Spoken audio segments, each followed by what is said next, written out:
vie, quitte à voyager à travers le temps en volant d'une voiture, autant choisir une qui est plein gueule. Pourquoi vous n'êtes pas venu me voir tout de suite au lieu d'appeler la police? Qu'est-ce que vous voulez de moi?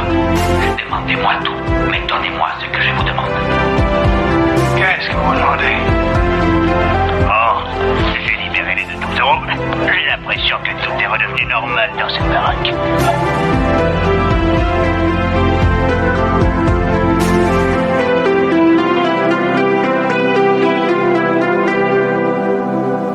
Françaises, Français, Belges, Stormtroopers, créatures des marais, sorceleurs, vampires et fantômes sortant de la télé. Bienvenue dans l'épisode 10 des Rencontres du Troisième Geek. C'est la dernière de la saison et la 9e en direct. Il y a 1 an et 1 jour, on enregistrait le pilote de l'émission à Alpine Show à Montreuil, à Croix-de-Chavaux, avec Émilie et Mathis.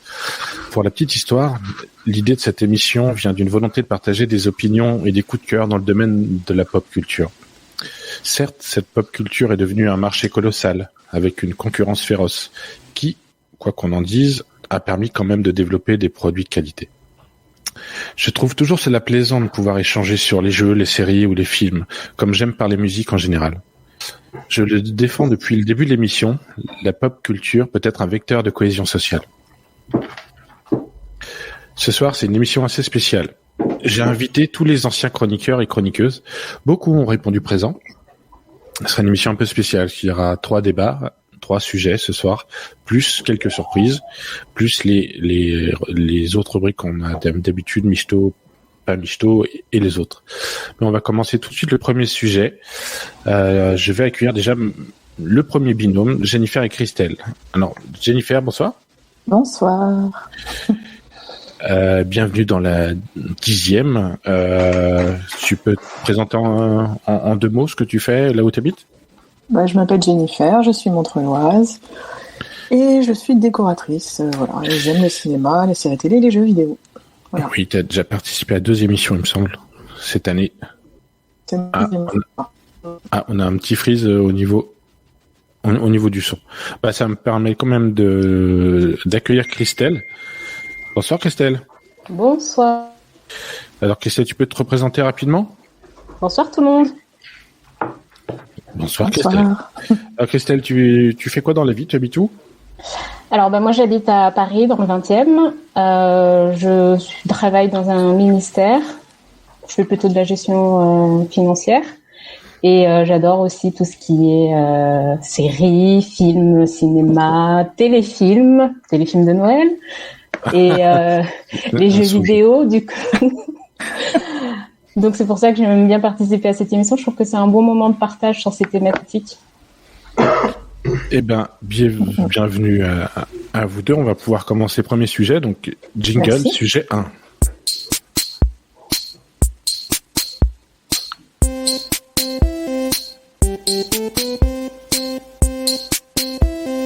Jingle, sujet 1. Premier sujet ce soir, alors peut-être le sujet le plus sérieux de la soirée, parce qu'on aura d'autres choses un peu plus loufoques. Les séries sont-elles genrées? Alors la question du genre, la question du sexe, la question des stéréotypes éducatifs ou dans la représentation d'une société de consommation, et c'est vraiment des choses qu'on entend parler un petit peu partout, et j'avais envie qu'on puisse débattre un peu sur ce sujet, mais par rapport aux séries, puis on verra après pour un peu extrapoler et parler d'autres médias. Donc les séries sont-elles genrées? Grande question. Alors, on n'aura sûrement pas l'occasion de pouvoir tout dire sur cette question, mais qui veut commencer, Jennifer? Les séries sont-elles genrées? Alors moi j'ai regardé la définition en fait du genre parce que je trouvais ça intéressant de remettre vraiment le contexte par rapport à cette question-là, parce qu'effectivement elle est très large. Donc selon l'OMS, donc l'Organisation mondiale de la santé, le genre, alors on entend par genre les rôles, comportements, activités, fonctions et chances qu'une société, selon la représentation qu'elle s'en fait, considère comme adéquate pour les hommes et les femmes, les garçons et les filles et les personnes qui n'ont pas une identité binaire. Le genre est également défini par les relations entre personnes et peut refléter la répartition du pouvoir dans ces relations.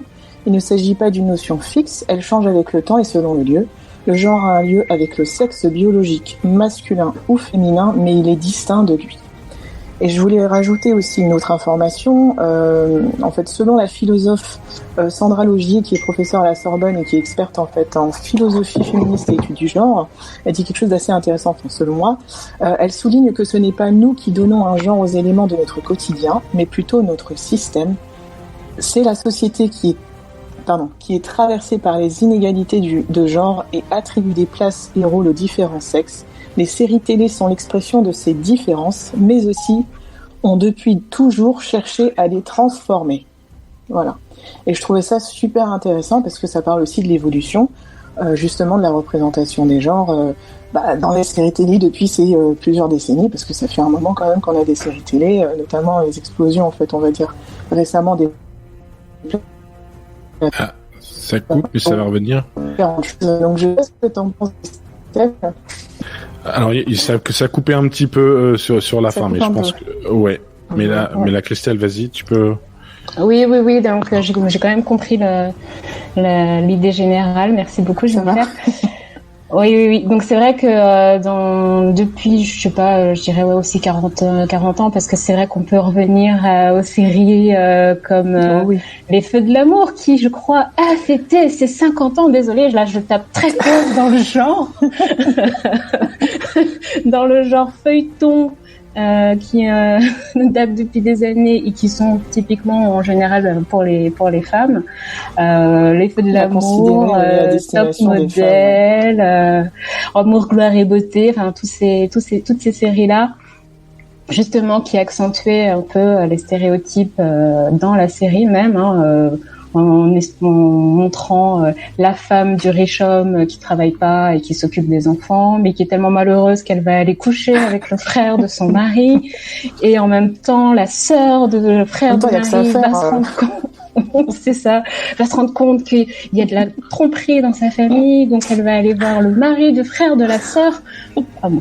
Donc c'est vrai qu'on était typiquement dans des stéréotypes dans ce genre de série. Du coup, moi je suis quand même contente de voir quand même qu'il y avait une évolution sur cette thématique, en tout cas dans les séries et dans les téléfilms et dans la façon de montrer justement le genre, la position des femmes dans la société. Tout à fait. Et la façon dont elles ont d'évoluer, de se faire, d'avoir une carrière ou pas, mais en tout cas d'avoir le choix. Et ça, je trouve que on le ressent de plus en plus. Moi, je trouve par exemple la série The Good Wife, c'est un bon contre-exemple justement pour montrer que les femmes, justement, le titre fait un peu la femme au foyer, mais au final, on se rend compte que elle prend sa vie en main, elle va se chercher un boulot, elle va essayer d'évoluer dans une carrière, et voilà, il y a de plus en plus de séries qui évoluent vers ce type de thématique-là. C'est-à-dire en valorisant plutôt les capacités des femmes et leur possibilité de pouvoir évoluer dans des carrières professionnelles, c'est ça que tu veux dire ? Ouais, tout à fait. Après, il y a un deuxième aspect aussi que je trouve intéressant dans cette question, c'est aussi quelles images justement au-delà de l'image qu'on voit de la femme, c'est qu'est-ce qu'on a envie de dire aux femmes, parce que quand justement on se dit une série elle est plutôt tournée vers les femmes, ça va être une série, c'est une histoire d'amour, beaucoup de romances en fait, beaucoup de romances.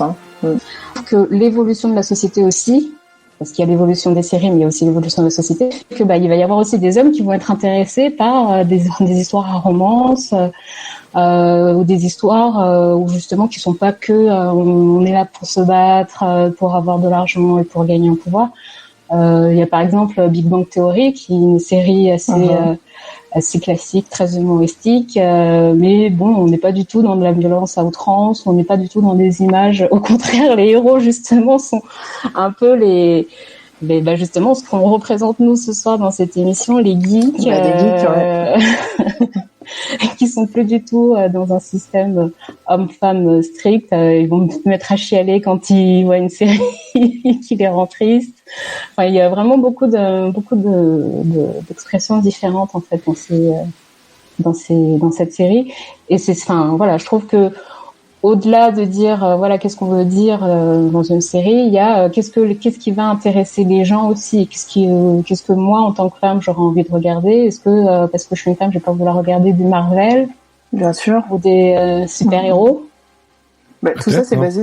Oh, pardon. Tout ça, c'est basé en fait sur typiquement des stéréotypes archaïques. Hein. C'est sûr, Desperate Housewives, bah, c'est uniquement une série pour les femmes. Alors que pas du tout. Ça parle de plein de sujets, l'homosexualité, ça parle, je sais pas moi, de l'adolescence, les problèmes adolescents, les problèmes familiaux aussi que peut. Oh là, on va t'entendre dans 30 secondes. Que dans les années 90, bah, il y a eu Ouf, c'est bon. Allô? repris, il y a eu un problème. Non, ouais, ça coupe. Ça coupe. Alors, je vais reprendre. Oui, c'est bon, ça revient parce qu'on a des fois, comme on est en direct, on est un peu surchargé le système. Je voudrais juste reprendre la main si tu veux bien, parce qu'on n'a pas eu la fin de ton propos. Tu pourras bien sûr. rebondir. J'ai fait une recherche quand même sur Google et il y a quand même des stéréotypes qui sont toujours d'actualité. J'ai tapé les meilleures séries pour les filles. Et j'ai trouvé des classements des meilleures séries pour les filles. Alors vous allez me dire ce que vous en pensez. Hein.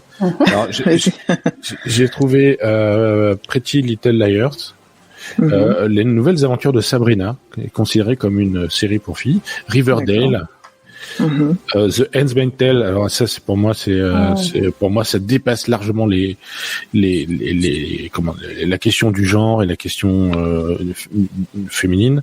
Il y avait Sex Education, il y avait You, Elite, On My Block, que je connais pas, j'ai jamais entendu parler, et Grey's Anatomy. Alors, est-ce que selon vous, ce sont les meilleures séries pour regarder entre filles? Ou est-ce que c'est vraiment un cliché et c'est pas du tout de notre siècle? Je pense quand même qu'il y a beaucoup de clichés, surtout Sex Education, enfin ça parle à tout le monde. Enfin surtout, je dirais plus à une tranche d'âge qu'aux femmes ou aux hommes en fait, ou les garçons ou les filles. Je dirais plus à une tranche d'âge en fait. Donc Sabrina l'apprentie sorcière, moi je me suis éclatée à regarder ça, j'ai regardé 2 saisons, je vais pas m'en cacher, et je trouve que ça parle justement plutôt aux jeunes, et pas forcément juste aux nénettes, aux jeunes nénettes en fait au lycée, ou je trouve pas ça très très juste en fait. Donc peut-être que il se fie, je sais pas moi, à des sondages, et du coup il y a un pourcentage majoritaire éventuellement de jeunes filles ou de femmes qui regardent ça. Mais ça, pour moi, c'est un peu, je trouve que c'est un peu biaisé parce que c'est toujours en fait garder ces chiffres-là pour se justifier et dire que c'est à tendance féminin ou alors à tendance masculin. Je trouve ça un peu dommage. Enfin, je suis pas d'accord. Moi, j'ajouterais que je connais pas la moitié de ces séries. Et ben voilà. Je connais Grey's Anatomy, je l'ai regardé aussi pas mal. Et j'ai regardé Handmaid's Tales, pardon. Et mais sinon les autres, j'ai pas regardé. Donc je suis pas une femme, soit je rentre pas dans les stéréotypes qu'on nous indique. Eh ben justement, je pense que les stéréotypes ont vraiment un peu bougé. Alors, je vais prendre j'ai fait le pari inverse après parce que j'ai choisi de chercher les séries spécialement faites selon Google pour les hommes et pour les femmes. Et là, j'ai fait pour les hommes aussi. Attention, je sais qu'il y a un certain nombre de séries que vous avez sûrement vues. Alors, les meilleures séries pour les hommes dans un classement un peu bidon que j'ai trouvé, hein, mais c'est que Netflix. Oui, non, mais très bien. Alors, nous avons Mad Men. On t'écoute, hein. Ouais. Mad Men, ouais. Breaking Bad, Mad Men. Mad Men. Je l'ai mal écrit. Narcos, Peaky Blinders, Black Mirror, Manhunt. Après, dans les séries pour les gars, il y avait, soi-disant pour les gars, hein, bien sûr, Game of Thrones, Vikings, Stranger Things, Big Bang Theory. Je suis désolée, je te coupe, je suis déjà outragée là par les noms que j'entends, mais oui, moi aussi. C'est un scandale. Alors, on y va. Je sais pas d'où tu as trouvé cette liste, mais c'est un scandale. Ah, non, mais, donc, je suis un mec. Ce classement est... Ben, on est 2 mecs, alors. Ah, bah oui, il y avait The Office, Sons of Anarchy aussi, Malcolm. Voilà. The Office? Malcolm. Oui, écoute, on n'est pas obligé d'être d'accord avec tous les classements un peu bidons qu'on trouve sur Internet, mais au moins, voilà, il y avait d'un côté des trucs, les Sabrina, et puis dès qu'il y a des zombies, ça plaît pas aux femmes. Bah, et Buffy. Oui, je pensais à ça, je voulais la citer en fait. Mais moi j'ai l'impression qu'en fait c'est le cas depuis toujours. Moi j'avais une liste en tête en fait fin années 90, début 2000, donc moi je parlais de Desperate Housewives tout à l'heure. Mais il y avait Charmed, il y avait Buffy contre les vampires, il y avait Dawson, les frères Scott, tout ça. Et à chaque fois on disait que c'était vraiment des séries de femmes, alors que pas du tout. Ça parlait vraiment à tout le monde. C'était transgénérationnel pour certaines, surtout Buffy contre les vampires. Il y avait quelque chose d'extrêmement, qui passait outre l'âge, le sexe. Et X-Files, Stargate SG1, Sliders, les mondes parallèles, Highlander, tout ça. Et ça, c'était pour les mecs. Voilà. Ça, c'était le vieux classement, j'imagine, l'ancien Google que j'ai inventé. Mais t'as oublié le rebelle. Il y a le rebelle. Le rebelle, il était aussi considéré pour les femmes par rapport à son esthétique, en fait, parce que ça attirait une jante féminine. C'est ce que j'ai lu sur Internet, c'est pas mes propos. Et voilà, et je trouve ça dommage. Et toutes les séries que toi t'as citées, moi 95% de ces séries-là, je les ai toutes regardées. Sons of Anarchy, c'est une de mes séries préférées de tous les temps. Oui, c'est Candy est genré. Ah oui. Candy versus Goldorak. Sailor Moon, moi je dirais plutôt pour les filles. Julien, et je sais qu'il est grand fan de Sailor Moon. Ouais, j'aime bien Sailor Moon. Voilà. Alors Sailor Moon, c'était plutôt comment? C'est plutôt pour les filles? Je sais pas, je vais trop regarder. Et Dragon Ball. Julien, il pourra en parler mieux que nous, mais il c'est vrai que... il se retient, je pense qu'il se retient là. Il se retient, il peut pas là. Tu pourras dire un mot tout à l'heure. Mais Non, mais pour moi, c'est pour tout le monde, Sailor Moon. L'histoire, elle est géniale. C'est pas juste une fille qui a des couettes et qui appelle à la lune avec la magie pour pouvoir se battre. C'est vraiment, il y a vraiment une histoire. Et encore plus en VO, parce que du coup je l'avais regardé quand j'étais gamine en français et on passe à côté de beaucoup de choses quand on les regarde en français, parce que il y a les effets sonores qui sont vraiment diminués et quand on entend la douleur de Sailor Moon quand elle se fait attaquer, on est presque les yeux aux larmes quoi. Donc non, franchement, non, pour moi, c'est pas juste un dessin animé de filles, mais voilà, je pense que c'est typiquement le dessin animé qu'on mettrait pour les filles versus Dragon Ball Z qui serait pour les garçons, alors que j'ai regardé tout autant Dragon Ball Z. Mais moi, j'adore Dragon Ball Z.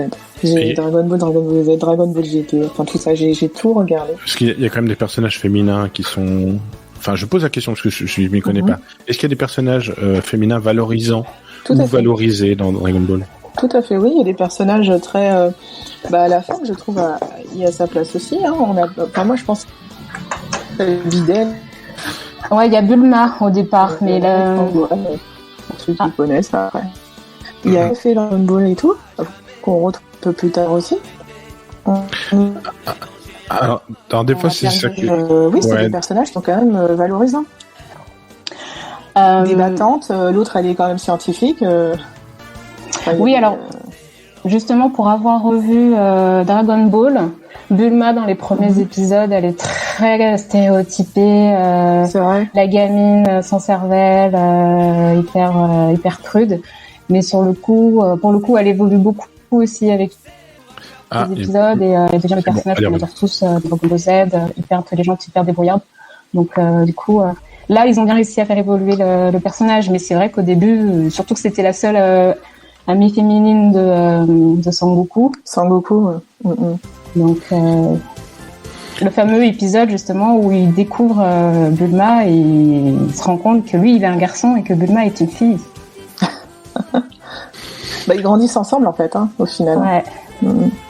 Et je voudrais revenir sur un autre détail par rapport au sujet, à ce sujet-là, c'est peut-être une espèce de de confusion entre le genre et la sexualité. Je voudrais avoir votre avis. Alors, je sais pas si tu as joué à ce jeu-là, Christelle, mais sur Last of Us 2. Il faut savoir, Last of Us 2, grand succès, giga hit sur PlayStation, et dans les trailers qu'il y avait, il y avait quand même le personnage de Ellie qui on la voit embrasser une autre fille, c'est un bal, enfin voilà, il est dans le trailer. Donc on l'a connue enfant sur le premier jeu, et on la découvre adolescente en tout cas, et qui embrasse une fille. Donc ça peut donner des indications sur ses préférences sexuelles, mais en tout cas, et le jeu avait tout de suite été taxé plutôt que de se dire ah c'est bien, on valorise un personnage féminin, c'était le jeu devenait le porte-parole de la cause homosexuelle et des fois j'ai un peu l'impression qu'il y a une confusion des choses entre valoriser si on valorise les femmes d'un côté ça fait très cliché et si on met beaucoup de différences on a tout de suite un parti pris. Je sais pas ce que vous en pensez. Oui. Enfin, je connais pas du tout ce jeu, mais c'est vrai que et c'est là où j'ai bien aimé la définition de Jennifer, c'est qu'on parle de genre et le genre, c'est plutôt la position sociale plutôt que l'orientation sexuelle, ce qui est complètement un autre sujet en fait. Mais comme on a l'habitude de mettre tous ces sujets-là dans des cases et que ça nous rassure de pouvoir avoir des visions claires sur ces différentes thématiques. Et bien, dès qu'on va montrer une scène un peu érotique entre deux femmes, on va dire voilà, c'est la cause homosexuelle. Donc là, on est sur un autre sujet, on n'est pas sur le sujet des genres, on ne parle plus de l'identité féminine, on parle de l'orientation sexuelle et des homosexuels dans la société aujourd'hui. C'est peut-être un peu réducteur, on n'est pas qu'une seule chose à la fois, donc c'est un ensemble. Je pense que ce sera le mot de la fin, Christelle, que tu t'as super bien résumé, je trouve. Merci. Bien joué. On va continuer avec nous. On va passer maintenant à Michto, pas Michto. Donc, jingle. Pardon.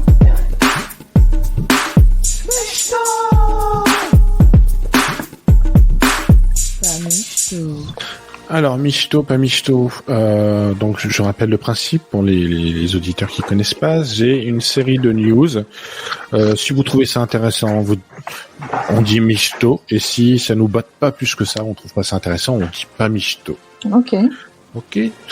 Alors, Michto, pas Michto, il va y avoir une série Entretien avec un vampire sur la plateforme. Alors, AMC, pour ceux qui connaissent, c'est une chaîne aux États-Unis des The Walking Dead, et ils vont lancer une chaîne un peu secondaire, mais qui va un peu, je pense, être une sorte d'HBO, un truc qui va un peu envoyer du bois, donc qui va s'appeler AMC Max, AMC Plus, pardon.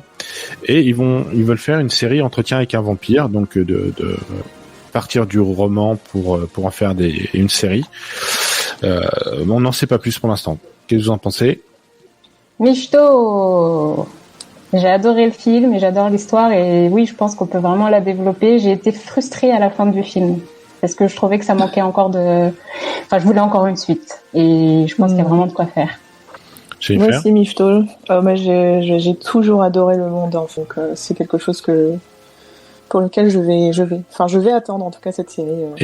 Et l'enfant qui jouait dans Entretien avec un vampire, c'était qui? Kirsten Dunst. Ouais, exactement. Donc Michto pour vous, Michto pour moi aussi. Michto pas Michto, alors là, c'est un peu plus michetonné. Laurent Lafitte, il jouera le personnage de Bernard Tapie dans une série biopic de Netflix. En fait, Netflix veut faire un biopic de Bernard Tapie. Grand homme politique et président de l'OM, que tout le monde connaît. Et ce serait Laurent Lafitte qui jouerait le rôle de Bernard Tapie. Pas Michto. J'en ai marre de voir la tête de Bernard Tapie partout là. Il a sorti un bouquin, soi-disant il fait des révélations. Je l'ai pas lu, mais j'attends de voir ce qu'il va révéler, qu'il l'emmènera pas en prison. Donc non, moi ça me tente pas du tout. Et pourtant j'aime beaucoup l'acteur. Rends l'argent. Rends l'argent, Bernard. Jennifer? Je suis un peu entre les deux, c'est-à-dire que je peux pas dire pas Michto. En fait, je m'en fiche, pardon. Et je pense que par curiosité, éventuellement, s'il y a des choses intéressantes, si c'est bien, enfin, voilà. Est-ce que si dans le bouquin il révèle des trucs et que dans la série ça va être un peu pareil, pourquoi pas, tu vois. Mais les trucs sur le Crédit Lyonnais, c'est pas sûr. Non, mais on va résumer. Moi, c'est pas Michto. Enfin, voilà. À part la finale. Des pistes sur comment faire. Sur comment gagner la Ligue. Sur comment gagner la Ligue des Champions. Des tutos. Michto pas Michto, il y aura un nouveau casting pour la saison 4 de Westworld qui se laisse désirer. Donc il y aura bien une 4e saison et ils vont mettre des nouveaux personnages. Mais ça sort pas avant 2022. On a des noms d'acteurs déjà? Non, on n'a pas de nom parce qu'ils savent pas non plus. Mais en tout cas, ils veulent renouveler un peu le casting. Westworld, ça vous parle? Oui, moi j'aime beaucoup Westworld. Oui, Michto. Ouais, Michto. Je l'ai pas terminé, mais si, ouais. C'est vachement bien. Elle est super cette série. Oui, c'est vrai. Peut-être elle mériterait d'être un peu plus connue parce qu'elle n'est pas sur une plateforme très très développée quand même. Et HBO, enfin voilà. Elle est sur HBO Max, c'est ça? Non, elle est sur. Sur quoi? J'ai oublié le nom. Le truc en France là où il passait Game of Thrones. Non, je sais pas. Ah, OCS. Ouais, elle est sur OCS. Ah, donc il y a un peu moins d'audience que je pense. Il y a un peu moins de gens qui ont ça que Netflix. Michto pas Michto, va y avoir une série Assassin's Creed sur Netflix. Ils vont embaucher le scénariste de Piège de Cristal. Michto pas Michto. Ça, j'ai pas. Moi, Assassin's Creed pour la licence, même si une fois il y a des trucs redondants. Enfin, moi, on vient de finir Valhalla, donc voilà, on était content, même s'il m'a un peu déçu, je trouve en termes de scénario. Mais je sais pas, j'ai peur. S'ils font comme le film, c'est même pas la peine, quoi. Parce que pas Michto. Et si au contraire, parce que très souvent les séries nous ont quand même étonnés d'un point de vue scénaristique. S'ils ont du budget, ils ont l'équipe qu'il faut, et puis ils nous pondent des épisodes de dingue. Donc ça dépend. Voilà, ça dépend. Donc encore une fois, je suis entre les deux, donc je vais dire Mich Mich. C'est nouveau. C'est nouveau, ouais, c'est Mich Mich, c'est so quoi, en anglais. Ouais, je suis d'accord avec toi. Alors, Michto pas Michto, le reboot ou la suite de Candyman sortira en août en France. Vous aimez le film Candyman? Non, mais faut pas le dire 5 fois. Pardon. Non, c'est non. Alors c'est 3 fois, ça suffit. 3 fois. Donc t'étais à 2. Bon, Michto pas Michto. Michto. Ouais, Michto. Michto. Ah oui, grand classique. Et moi, je me rappelle que je dormais pas la nuit. Les jeudis de l'angoisse sur M6, dans les années 90, je regardais Candyman, alors que j'avais pas l'âge du tout. C'était pas bien. Ouais. Si on peut vomir des guêpes, c'est très bien. Moi, je suis pas très film d'horreur, mais pour Candyman, ouais, carrément. C'est vrai. Il est un peu à part. Il y en a pas eu 50. Ouais. Et c'est bien. C'est pas comme les Freddy 25 contre Jason versus Alien versus. Ouais, c'est ça. Tous les crossovers qu'ils ont fait, les trucs. Voilà. Et à la prochaine, Michto pas Michto, le nouveau film Transformers intégrera des robots préhistoriques. Mais ils l'ont déjà fait ça. Oui, mais ils l'ont déjà fait ça. Ouais, oui. C'est dans le 4. Ouais, mais là il y aura des robots préhistoriques comme dans la série animée qui s'appelle Beast Wars dans les années 90. Ah, je sais pas, moi je suis... pas Michto, Si je l'ai lu sur internet, ça veut dire que c'est vrai. Ouais, mais ça veut dire que moi je suis pas motivée pour le regarder. Alors, attends, tu me demandes mon avis. Ouais, je sais pas, je suis un peu... pareil, moi pas Michto. Christelle, un peu perplexe. Attention. Pardon? Non, vas-y, finis, parce que je vais dire après, j'en ai une bonne. Si ça la licence, en fait, elle m'a pas... Oh, ça coupe. Reviens vite. C'est la surenchère. Je disais que c'était surenchère, en fait, dans le... Ça bug chez Jennifer. Ouais. Des fois, ça... On t'entend pas bien. Oui, t'étais dans la surenchère, et je te rejoins. Et du coup, ça donne pas envie, voilà. Ouais. Alors, oui, puis il y en a déjà eu 5, pardon, désolé. C'est bon, qu'on nous laisse un peu tranquille. Pourtant, j'adore, et parce que j'ai adoré Bumblebee. Bien sûr. Ah ben voilà. Si j'aime Optimus Prime. Celui-là était pas mal. Il était pas mal, ouais.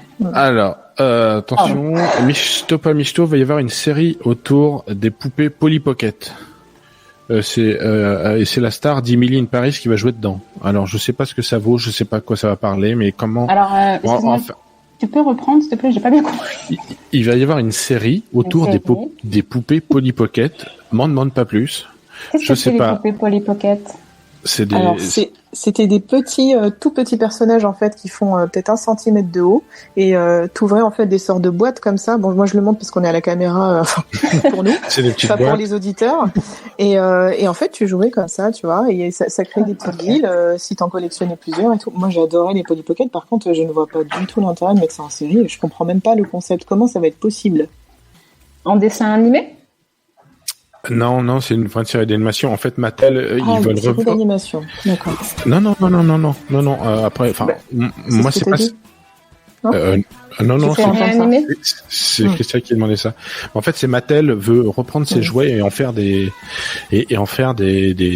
séries ou des dessins animés comme ils vont faire avec les maîtres de l'univers là. Oui, pour gagner plus d'argent. Bien sûr. Mais les gens, ils achètent encore des Polly Pocket? Sûrement sur les vides-greniers. Je crois que ça a changé. Pardon, le format a changé et maintenant en fait tout est vintage. Hein. Faut aller dans le Oui, c'est vrai. Michto pas Michto, Carrie Fisher va voir son étoile sur Hollywood Boulevard, pardon. Michto.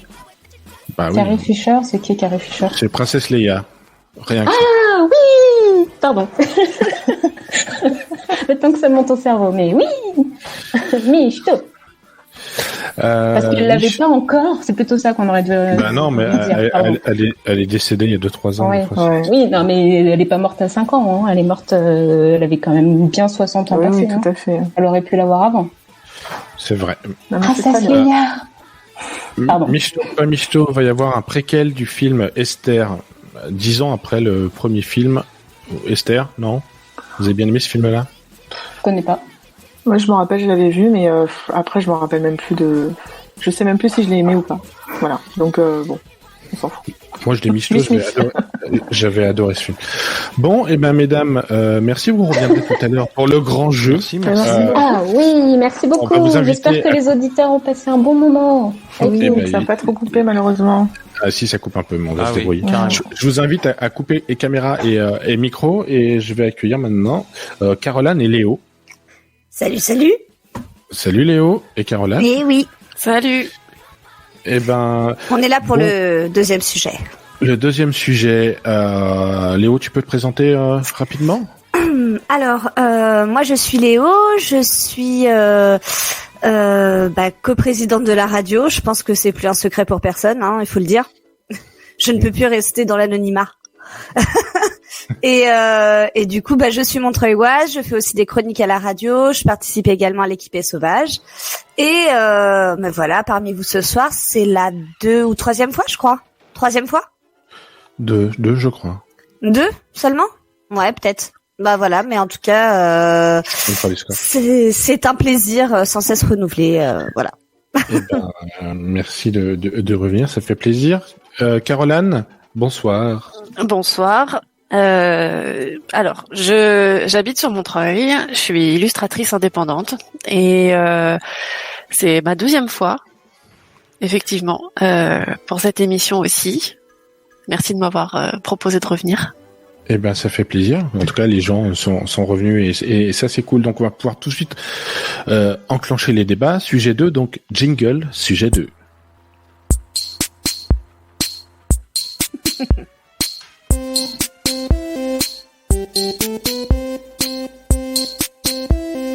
Jingle, sujet 2. Sujet 2, ce soir, donc j'ai intitulé ça cinéma, série, jeux vidéo, quand on est bouche bée à la fin. Alors, j'avais envie qu'on puisse revenir un peu une discussion à bâton rompu sur toutes les fois où on s'est dit non, c'est pas vrai, ou ah, c'est super, oh, ou je l'avais pas vu venir, ou oh, finalement c'est ça, c'est nul. Alors, j'ai envie de qu'on se lance directement. Est-ce que il y a des choses qui vous viennent comme ça, le premier souvenir d'avoir fini bouche bée devant un film ou d'avoir eu l'impression de s'être fait avoir et de dire super, le réalisateur, il s'en est bien tiré. Et oui. Moi, le premier truc qui me vient à l'esprit, c'est effectivement un bouche bée négatif, en disant mais qu'est-ce que c'est que ça? Qu'est-ce qu'ils font? Mais qu'est-ce qu'ils ont fait? Ils ont pris du LSD, j'en sais rien, ils sont perdus en chemin. Moi, c'était le dernier Star Wars quand même. Moi, la fin m'a laissé direct, tu reviens dans la. Ah non, mais je reviens de la dans le galaxie très très lointaine, ouais. Non, mais c'est gros problème avec ce truc. Je m'appelle Skywalker. Comment? D'où te permets-tu? Je ne sais pas. Je ne sais pas ce qui s'est passé. J'ai pas. Voilà. Moi, ça m'a scotché dans le mauvais sens. Ah, moi dans le bon sens, mais voilà. Bon, peu importe. Il n'y a pas de lien de parents. Non, mais non. Mais justement, alors. Caroline, on va en discuter après. Vas-y, toi, qu'est-ce qu'il y a ton souvenir de bouche bée? Moi, je me suis quand même un peu creusé la tête parce que plein de fois, on peut penser qu'on est surpris par une fin, mais c'est pas aussi fort que bouche bée. Donc, j'ai un peu cherché dans mes vieux classiques, si je puis dire. Et pour moi, là où j'ai été bouche bée souvent, à l'époque où j'ai découvert, c'est la 4e dimension. Pour ceux qui connaissent, donc Twilight Zone en anglais. Twilight Zone en anglais, une série des fins des années 50. Et franchement, encore aujourd'hui, j'arrive pas à avoir ce retournement de situation qui est aussi pur en fait, par sa simplicité et par juste une très très bonne écriture. Et voilà, pour moi du coup, c'était vraiment voilà, je me suis dit que j'allais choisir cette série pour mon wow concernant ma filmographie. Le waouh. Alors, est-ce que tu as vu qu'il y avait une espèce de remake de ça? Alors, je sais plus sur quelle plateforme. Je suis pas au courant d'un remake qui serait sur une plateforme maintenant, mais je sais qu'ils avaient retapé la 4e dimension dans les années 90. Mais ça, je les ai pas vus parce que je suis un peu une puriste en fait, et j'aime bien garder mon souvenir intact. Et faut être prêt en fait pour bousculer ça, quoi. Bah, venant d'une fan de Star Trek, on parlera pas de Star Wars, hein, parce que forcément, là, sinon Léo va s'engouffrer dedans. D'accord. Non. On peut en parler. Moi, j'ai pas vu le dernier Star Wars, mais j'ai pas été. Mais tu as bien fait. Non, mais c'est sur le côté. Je préfère regarder les trucs d'avant. Je vais pas regarder les nouveaux trucs. J'ai peur d'être déçu. C'est pour ça. Ouais, alors, non, mais pour le coup, moi, si j'ai une série qui me vient en tête quand même, où j'ai trouvé systématiquement, comme toi, l'écriture bien faite, où ça m'a surprise et tout du long et à la fin de certains épisodes, c'était quand même Black Mirror. Bien sûr. Moi, j'ai trouvé qu'il y avait quand même là une qualité qui était extrêmement bonne. Et c'est rare en fait d'avoir ce type de série actuellement. C'est pour ça que j'ai trouvé le sujet un peu dur, parce que la dernière fois qu'on est resté bouche bée sur une série, un film ou un truc, c'est vrai qu'en ce moment ça se fait très rare. Enfin moi, pour ma part, je consomme beaucoup et je fais souvent ni bouche bée ni rien. Je fais souvent bof, ouais. Et après, bon, voilà. Merci, à demain, next. Voilà. Faudra qu'on te refile des tuyaux alors. Ouais, grave. Il y a plein de trucs. Alors, j'en ai quand même juste un. Je suis désolée parce que là, ça me revient. Mais franchement, moi, il y a un film qui m'avait vraiment, vraiment subjugué. C'était Brazil. Ah, j'ai pas vu. Là, je suis obligée de le dire. Ok, il y a plein d'autres films, je pense, qui m'ont fait cet effet. Et là, j'y pense pas, mais voilà. Si c'était la série Twilight Zone et Brazil, complètement incroyable, qui est basée sur 1984, qui m'avait aussi fichu une claque, mais on n'est pas sur le sujet de la littérature. Mais bon, voilà. On peut transcender les genres, il n'y a pas de problème. Hein. L'important, c'est l'émotion que ça suscite, en fait. C'est pour ça. Voilà, bah franchement, ouais, je crois là, merci, parce que ça m'a forcé à revoir mon petit palmarès. Mais Et moi, je vais revenir sur une série de films. Alors, ce sont des grands classiques, mais vous allez voir, je pense que vous en avez vu la plupart, et ce sont c'est des classements que je trouve toujours sur Internet, hein, pour préparer un peu les sujets, et vous allez me dire, oh là là, oui, c'est vrai, des trucs qu'on avait un peu oubliés. Alors déjà, pour les auditeurs, hein, c'est full spoil. Donc, si vous étonnez pas qu'on balance des trucs, voilà, on s'excuse par avance, mais pas trop, parce que normalement, vous êtes censé avoir vu ces films-là. Sinon, courez, allez, je veux dire, dans votre vidéo store. Oui, il y en a plus, mais courez les voir. Fight Club. Ouais. Oui, évidemment. Ouais. Tout le truc, on le savait pas. Bah oui. Bah oui. Non, mais Edward Norton et Brad Pitt, of course. Et ça, vous l'avez vu venir? Non, effectivement. Effectivement, ça c'était... Oui, le 6e sens aussi, je suis sûre que tu vas en parler. Oui. J'y ai pensé aussi. C'est en 3. Ok, en 2. Vas-y, continue. En 2, il y avait Usual Suspect, bien entendu. C'est un peu le monument de vas-y, je t'embrouille, et voilà. Après, il y a des Shutter Island. Alors là, vachement bien sûr. Mais moi, je l'ai préféré en bouquin. Moi, je me suis pris une claque plus livresque, du coup, avec des pages. Et du coup, le film, je l'ai vu très très tard. Je l'ai vu bien après, et c'est une des rares fois où j'ai trouvé que l'adaptation était bonne d'ailleurs. Donc, je conseille aux auditeurs d'y aller, enfin de le lire ou de le regarder. Et Caprio s'en sort plutôt bien. Ou de le regarder en le lisant aussi. Mais bon, de le regarder en le lisant, c'est pas mal. si t'as les yeux qui peuvent qui sont multidirectionnels. Voilà. Mais tu sais, comme un caméléon. Oui, c'est ça. Il y avait Le Village aussi. Vous avez vu Le Village? Bien sûr. Oui. Alors, Alors moi, je vous une passion à Night Shyamalan. Shyamalan. Voilà, c'est ça. Mais tout le monde le reconnaît. C'est ça. Alors. Même en écorchant son nom, c'est qui Oui, c'est. oui. C'est ça la renommée, quoi. C'est ça le Oui, succès. oui. Chalalalala, c'est lui. Shyamalan, voilà. On dit Non, mais Night, lui, tous ses Night films sont... Shyamalan. Mais oui, justement, mais on va revenir après parce que justement, il y a quelque chose qui tend un peu à se pervertir, je trouve. Sinon, j'avais Seven aussi. Bon, un peu moins, bon, dans les David Fincher quand même. Si je mets David Fincher, Seven avec The Game, excellent. J'ai pas vu la fin de Seven. Je sais que je vais me faire insulter, mais c'est pas grave. Non, mais moi non J'ai plus. vu tout Seven, sauf la fin. Ah bon. J'ai pas vu les 10 dernières minutes, je ne sais pas ce qui s'est passé dans ma vie. Il y a Old Boy. Est-ce que vous avez vu Old Boy? C'est un film. Oui. oui. Mais tout ça, ça remonte à loin, tu vois. Je sais pas si le classement est terminé ou pas, mais tout ça, c'est comme, enfin, pour moi, c'est des façons de faire du cinéma, des films, des choses qui sont plus tout à fait usitées maintenant. Je sais pas comment dire. Je suis pas d'accord, moi. Alors, la question pour revenir sur ça, sur Night Shyamalan, moi, j'ai l'impression que maintenant, il y a des tels réalisateurs qui ont cette façon de faire, et donc, maintenant, on est un peu sur nos gardes, et en se disant, on va tout regarder. Chaque fois qu'on regarde, on regarde bien précisément tel truc, et je pense que le risque, moi, pour des réalisateurs comme ça, c'est d'un moment, tout le monde fait extrêmement gaffe à ce qui se passe, et essayer de trouver les détails pour trouver la fin du film. Alors d'habitude, on se laisse un peu porter, on se dit, on sait qu'on va se prendre une claque. Et en tout cas, maintenant, on cherche un peu tout le temps le détail, et je trouve que ça peut être un peu pervertir la fin en se disant, ah bah, il y a forcément un twist, ah bah forcément, lui il est gentil, donc officiellement c'est peut-être le méchant. Et je trouve qu'on se laisse moins porter et qu'on a moins envie de se faire avoir. Mais ça, c'est... Il y a une habitude aussi de... Ils ont ouvert la voie. Oui, il y a ça, et puis il y a une sorte d'habitude vis-à-vis des effets, du style de dans quoi va nous lancer le réalisateur. Mais c'est vrai que bon, moi il y a un jeu auquel je joue quand je regarde un film qui est assez triste finalement parce que Tu vas voir, ça va corroborer ce que je viens de dire. Vas-y. Mon jeu c'est devine la fin.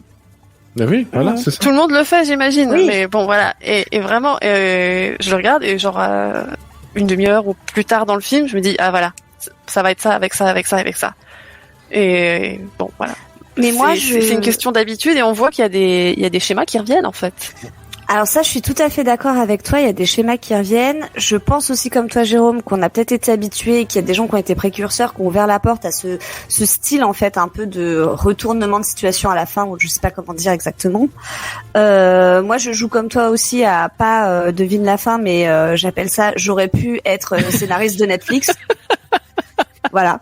Et mais j'y joue très régulièrement. Ça marche assez c'est bien. Très bien. Et du coup, moi je me dis plus que en fait, ça tient quand même à la qualité d'un scénario. C'est-à-dire que je pense pas qu'on se laisse moins porter. Je pense que les choses sont quand même moins bien faites, moins bien écrites.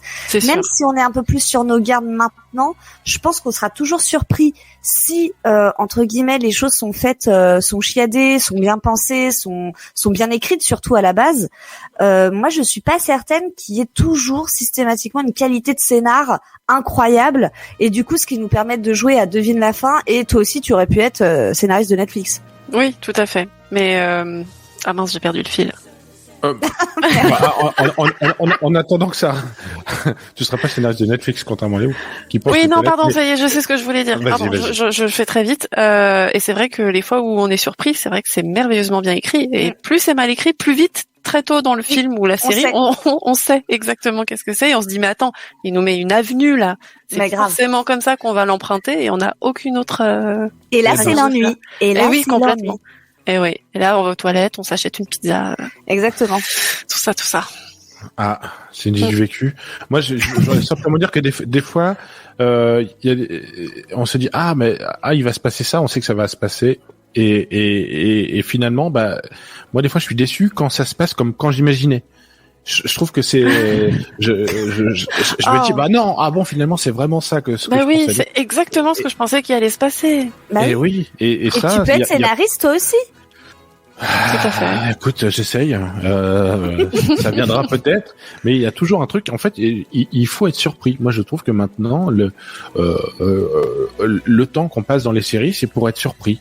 Et pour revenir au Game of Thrones, quand je m'y suis mis un peu tard, mais qui aurait pensé que le Ned Stark il allait se faire zigouiller à la fin de la première saison, alors qu'on a un personnage qui est sur la jaquette, qui est sur son trône, là, machin, avec toutes ses épées, et à aucun moment on aurait pu penser qu'il allait se faire zigouiller.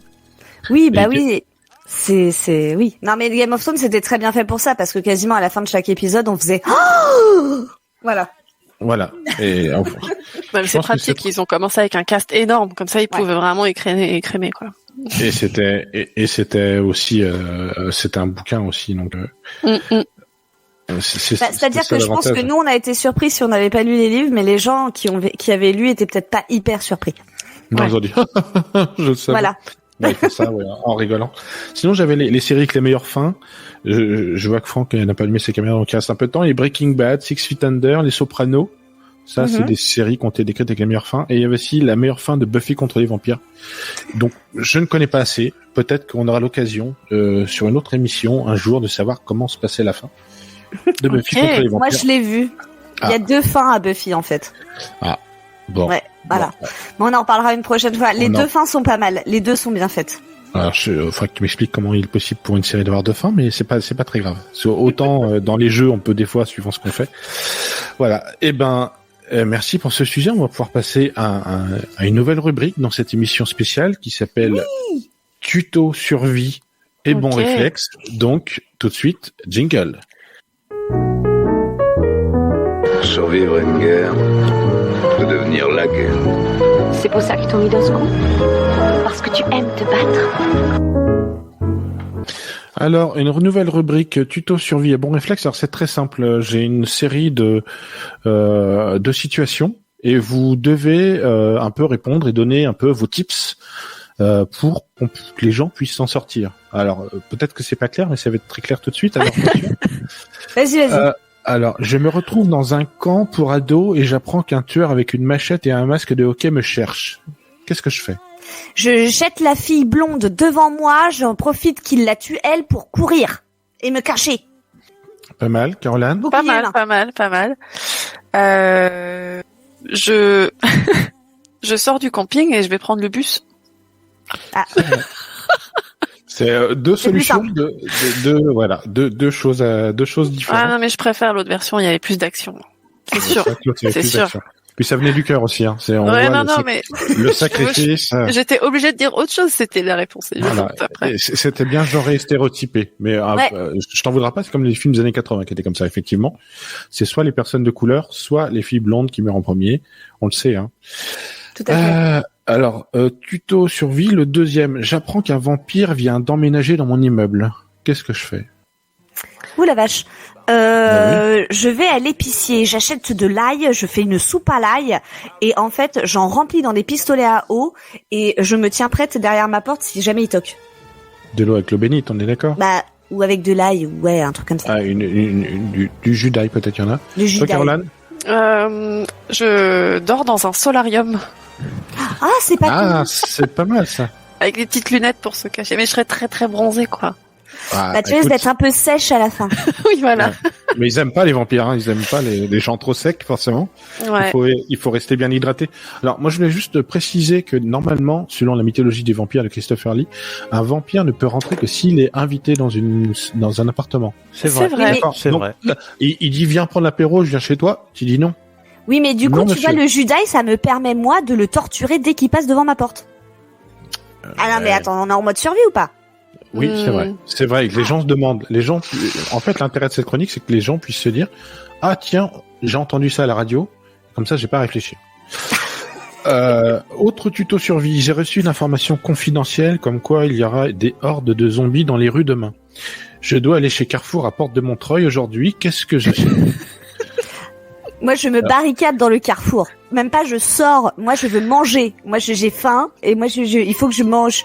Et je me mets sur le toit du Carrefour avec mes courses. Et dans le Carrefour, je fabrique des lance-pierres et des trucs avec les séchoirs à linge et les télés, et les magnétoscopes et les vieux trucs qu'il y a dedans. Et j'essaye de buter un max. Oui, non, mais bref, on a compris l'idée, quoi. J'essaye de faire un truc avec des armes, avec ce que je trouve. Donc, on a compris aussi que j'étais absolument pas manuelle. Merci, Jérôme. C'est vrai. T'es pas très bricolé. Et toi, Caroline? Moi, j'ai toujours bien aimé l'idée de barricader avec des caddies. Je sais pas pourquoi, mais dans tous les films de zombies, je trouve ça toujours très impressionnant parce que à la fois, ça doit être. Enfin voilà, moi, bon voilà. Pour la réponse, je barricaderais. Je sais pas où vraiment. Le carrefour, c'est une très bonne idée.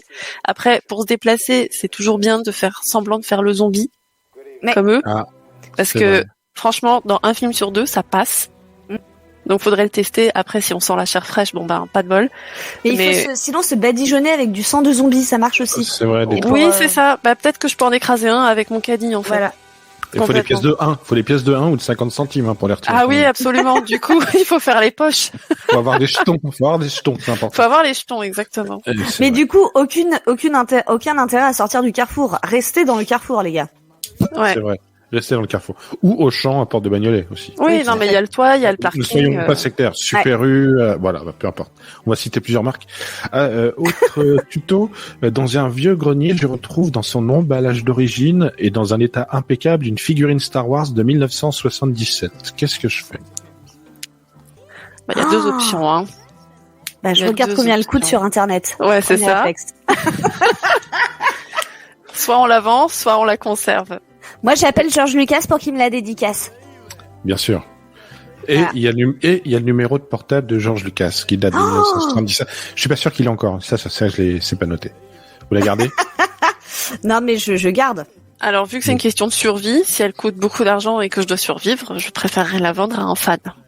À moi, par exemple. Ou la donner à un fan, comme moi. Alors, c'est tuto survie et bon réflexe, hein. Parce que j'ai, mais c'est donc le bon réflexe, c'est de me donner des figurines. J'en prends note. Attention, autre question. La question quoi. Oui, la question. Ouais. Mon fils de 15 ans a demandé une PS5 à Noël, n'ayant pas les moyens de lui payer. Est-il judicieux de cacher un Rubik's Cube dans un carton de PS5 pour lui faire une surprise? Tout à fait. Est-ce qu'il va bien le prendre? Il faut apprendre l'humilité dès le début. Il faut apprendre le second degré. Moi, je suis pour. D'accord. Caroline, est-ce que c'est une bonne idée de lui faire semblant qu'il a une PS5? C'est trop dur, vu les ados d'aujourd'hui. Même avec une leçon d'humilité, Carton, il va se retrouver sur sa tête. Ouais, c'est vrai. C'est vrai qu'il y a peut-être après un peu de séance chez le psy pendant quelques années à cause de parents un peu indignés. Mais bon, mais personne n'est parfait. Hein. Non, bien sûr, bien sûr. Comme dit Perceval, l'humilité, c'est quand il y a des infiltrations. J'adore cette phrase. Donc, alors, bon réflexe là sur ce coup-là. Ma tante vient de passer 20 minutes à jouer à Sonic sans parvenir à terminer le premier niveau. Elle veut essayer le 2. Est-ce une bonne idée de mettre Sonic 2, sachant qu'elle n'arrive pas à passer le premier niveau dans le 1? Non. Alors, vous faites quoi? Vous lui dites gentiment, mais t'es nul, arrête de jouer? Ou, tiens, essaye le 2, il a l'air plus simple. Bah, on peut pas lui proposer de persévérer un petit peu Non, mais moi, je crois qu'il faut être joueur dans la vie, faut lui mettre le 2 dans les mains et voir comment elle s'en tire, tant pis. Ouais, elle en tirera la leçon elle-même. Ouais, voilà. C'est ça.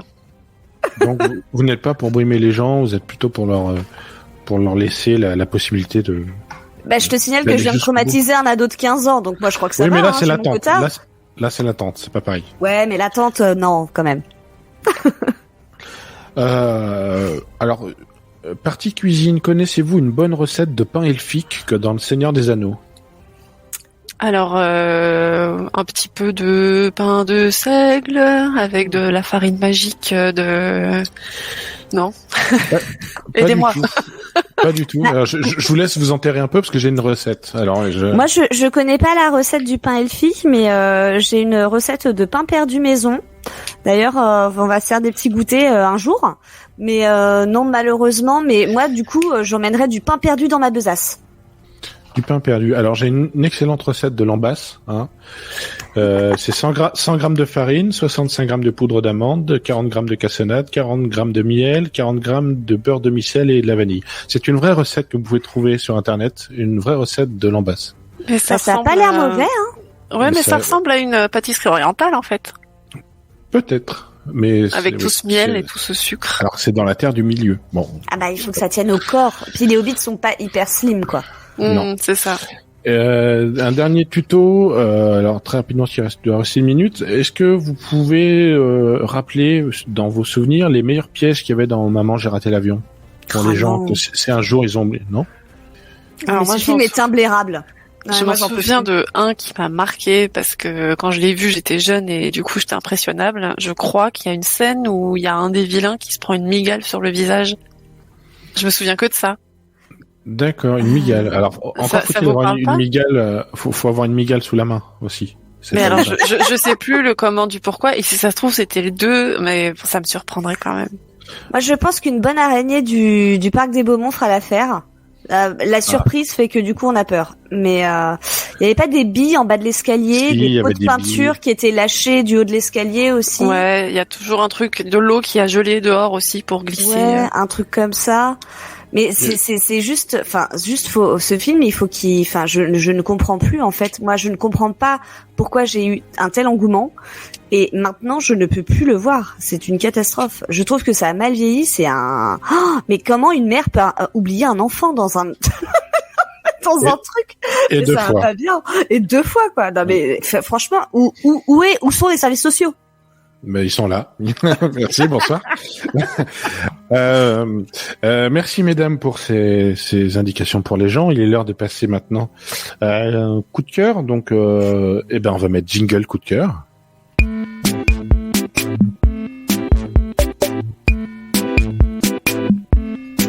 Coup de cœur. Alors, le coup de cœur, oui, je sais. Il fait j'adore tes jingles, c'est pour ça. Merci. J'y travaille beaucoup.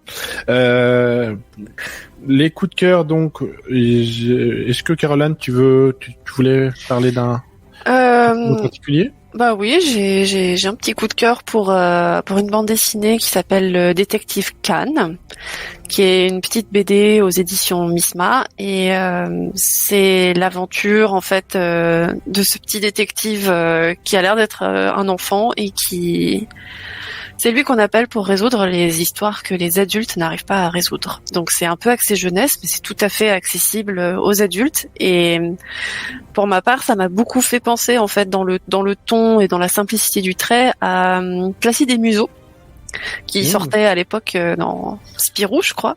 Non, pas Spirou. Pif Gadget. Pif Gadget.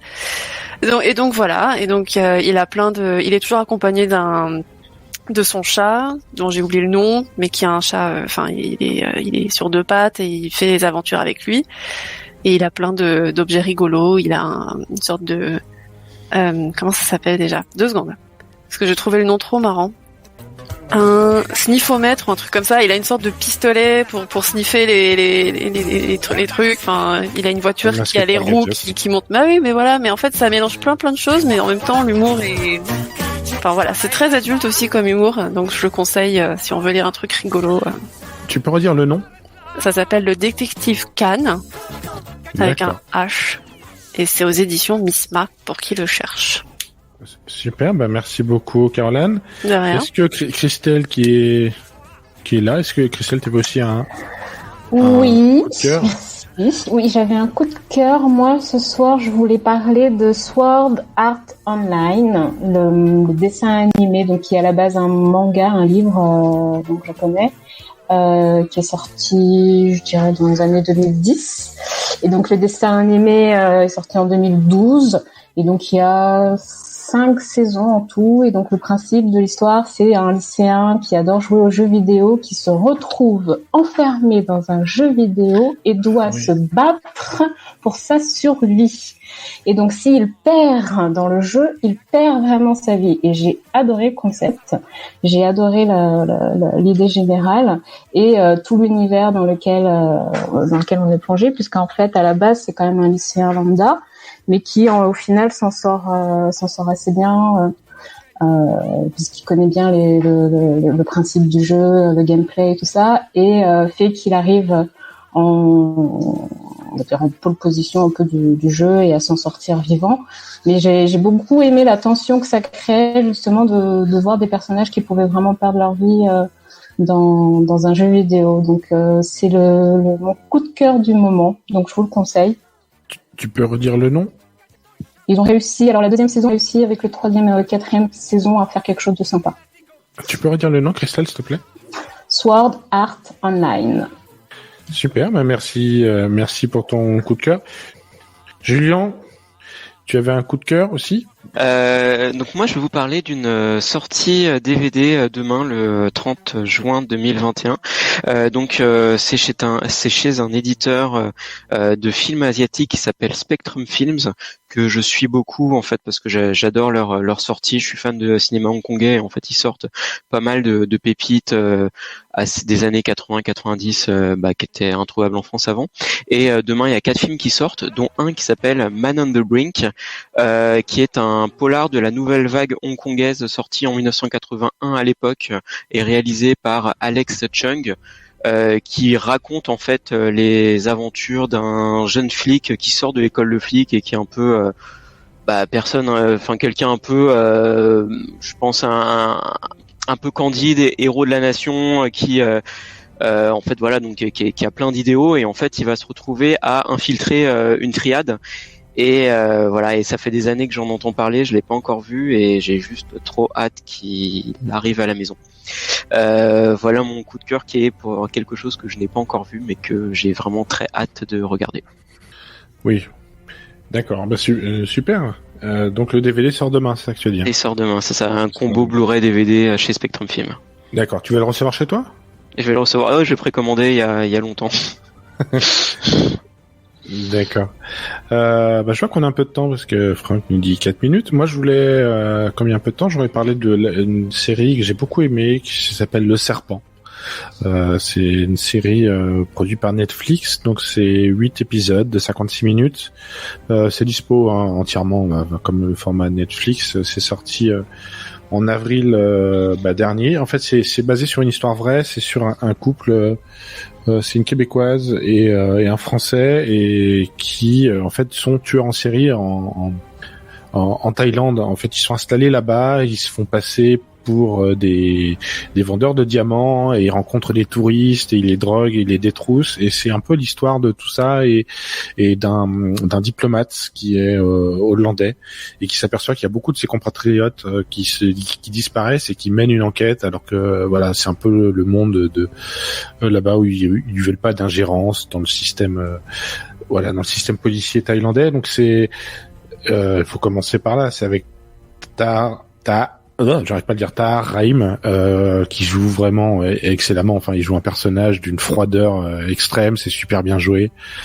Ça fait froid dans le dos. Il y a quand même des sacrés rebondissements, comme on a dit là, et c'est des fois la fiction. La réalité dépasse la fiction parce que je pense qu'ils ont essayé de faire en sorte que ça ressemble vraiment à ce qui s'est passé et à la ténacité de cette personne-là qui a réussi à rassembler des preuves pour le mettre pour qu'il soit arrêté parce qu'il était très, très intelligent, donc il arrivait à embobiner tout le monde.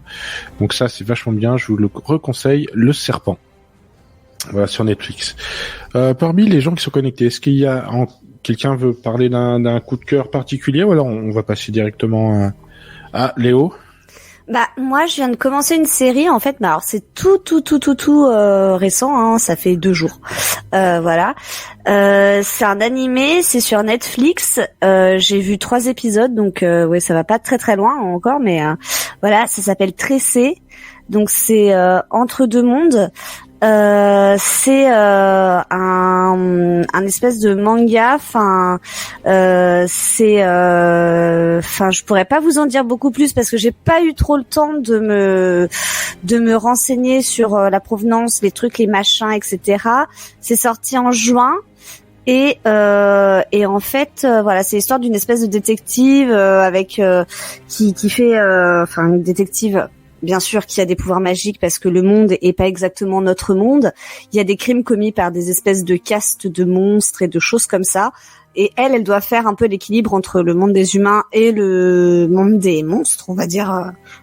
Voilà, pour la faire courte. Mais c'est esthétiquement très bien fait. Les dialogues sont très bien. Par contre, c'est très gore. Faut bien s'accrocher, mais justement, c'est hyper bien rendu. Et voilà, donc pour l'intérêt, pour le dessin, pour les dialogues, pour l'esthétisme, et si vous avez pas peur vu qu'on n'est pas dans des trucs genrés, voilà, des monstres, des zombies et des meurtres sanglants. Allez-y. D'accord, tu peux redire le nom parce que j'aime bien quand on redit. Tressé. Mais Ça comment s'écrit t'écris Trese, mais ça se dit Tressé. D'accord. C'est le nom de famille de la dame. Voilà. D'accord. Bon, bah merci pour ces coups de cœur. En tout cas, c'est toujours, je trouve toujours intéressant de pouvoir un peu laisser des cartes blanches des gens et Léo, pour la petite histoire, The Office, tu l'avais suggéré et ça reste pour moi la série la plus drôle tu vois que j'ai jamais vue. Voilà, donc The Office, bien entendu. Je pense qu'il reste un peu de temps, mais c'est pas très grave parce qu'on a encore beaucoup de choses. On vient de dépasser la première heure, donc je vais remercier Caroline et Léo, et on vous retrouve tout à l'heure pour le Burger Geek. Et maintenant, on a entendu Julien, mais je vais lui resaluer, et Bennett pour le sujet 3 sur le rétro gaming. Donc tout de suite, jingle, sujet 3. Oh, mauvais jingle.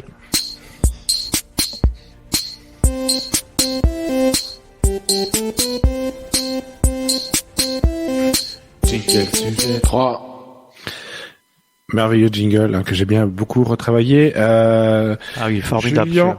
Ouais, merci Bennett. Julien et Bennett, donc, étaient déjà venus dans les autres émissions. Très rapidement, pouvez-vous représenter, Julien ? Oui, salut. Donc moi c'est Julien, je suis expert en cartes à collectionner japonaises et je suis montreuillois. Et c'est la deuxième fois que je participe. La dernière fois c'était sur le Club Dorothée. Tout à fait. Je t'ai invité en tant qu'expert du Club Dorothée et des albums de Christophe Ripper. Ça m'a marqué. Je me souviens très bien. C'était ton coup de cœur. Et Bennett. Salut Bennett. Salut. Tu peux te présenter en 2 mots ? Deuxième fois ici.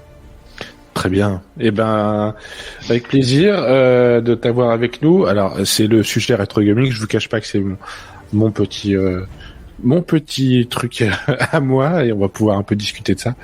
Alors, j'ai envie de commencer. Allons-y. Sujet 2, j'ai baptisé ça. Les fans de rétro gaming sont-ils conservateurs ? Parce que sujet 3. Sujet 3. J'ai dit sujet 2 ? Oui, t'as dit sujet 2. Ah, excusez-moi, non, bien sujet 3. En plus, j'ai marqué sur ma feuille. Les fans de rétro gaming sont-ils conservateurs ?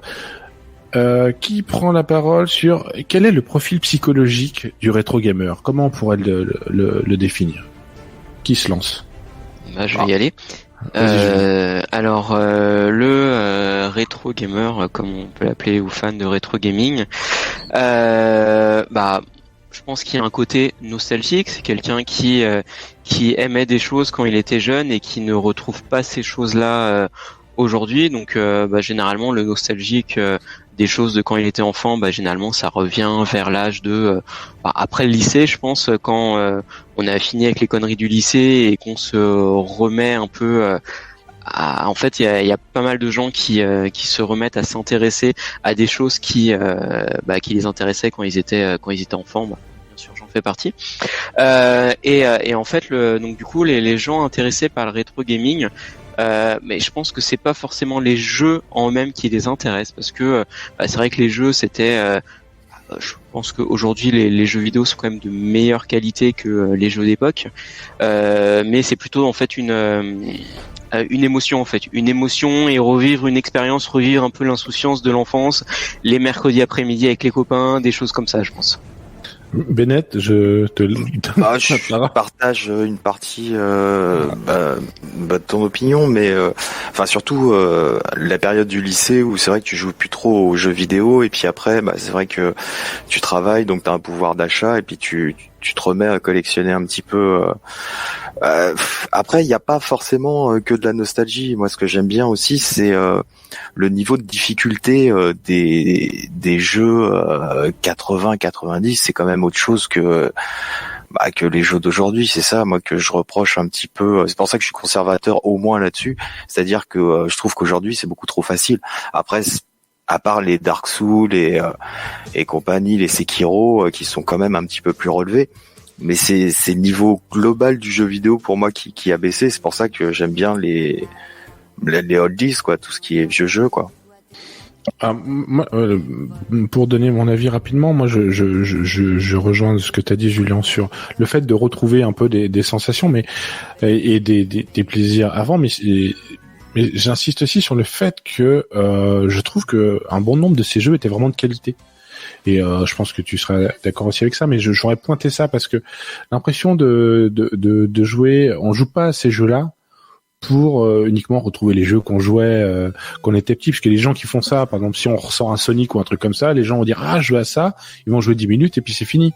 Sauf que l'intérêt du rétro gaming pour moi, c'est de quand même de pouvoir aller chercher un peu les pépites à droite à gauche. Je pense qu'on pourra en rediscuter aussi, mais pour un média comme le jeu vidéo qui va dire, on va dire, allez, une trentaine d'années, au niveau du cinéma, c'est quand on est fan de cinéma, on peut être fan d'un film d'il y a 20 ans, 30 ans et aller trouver une certaine qualité.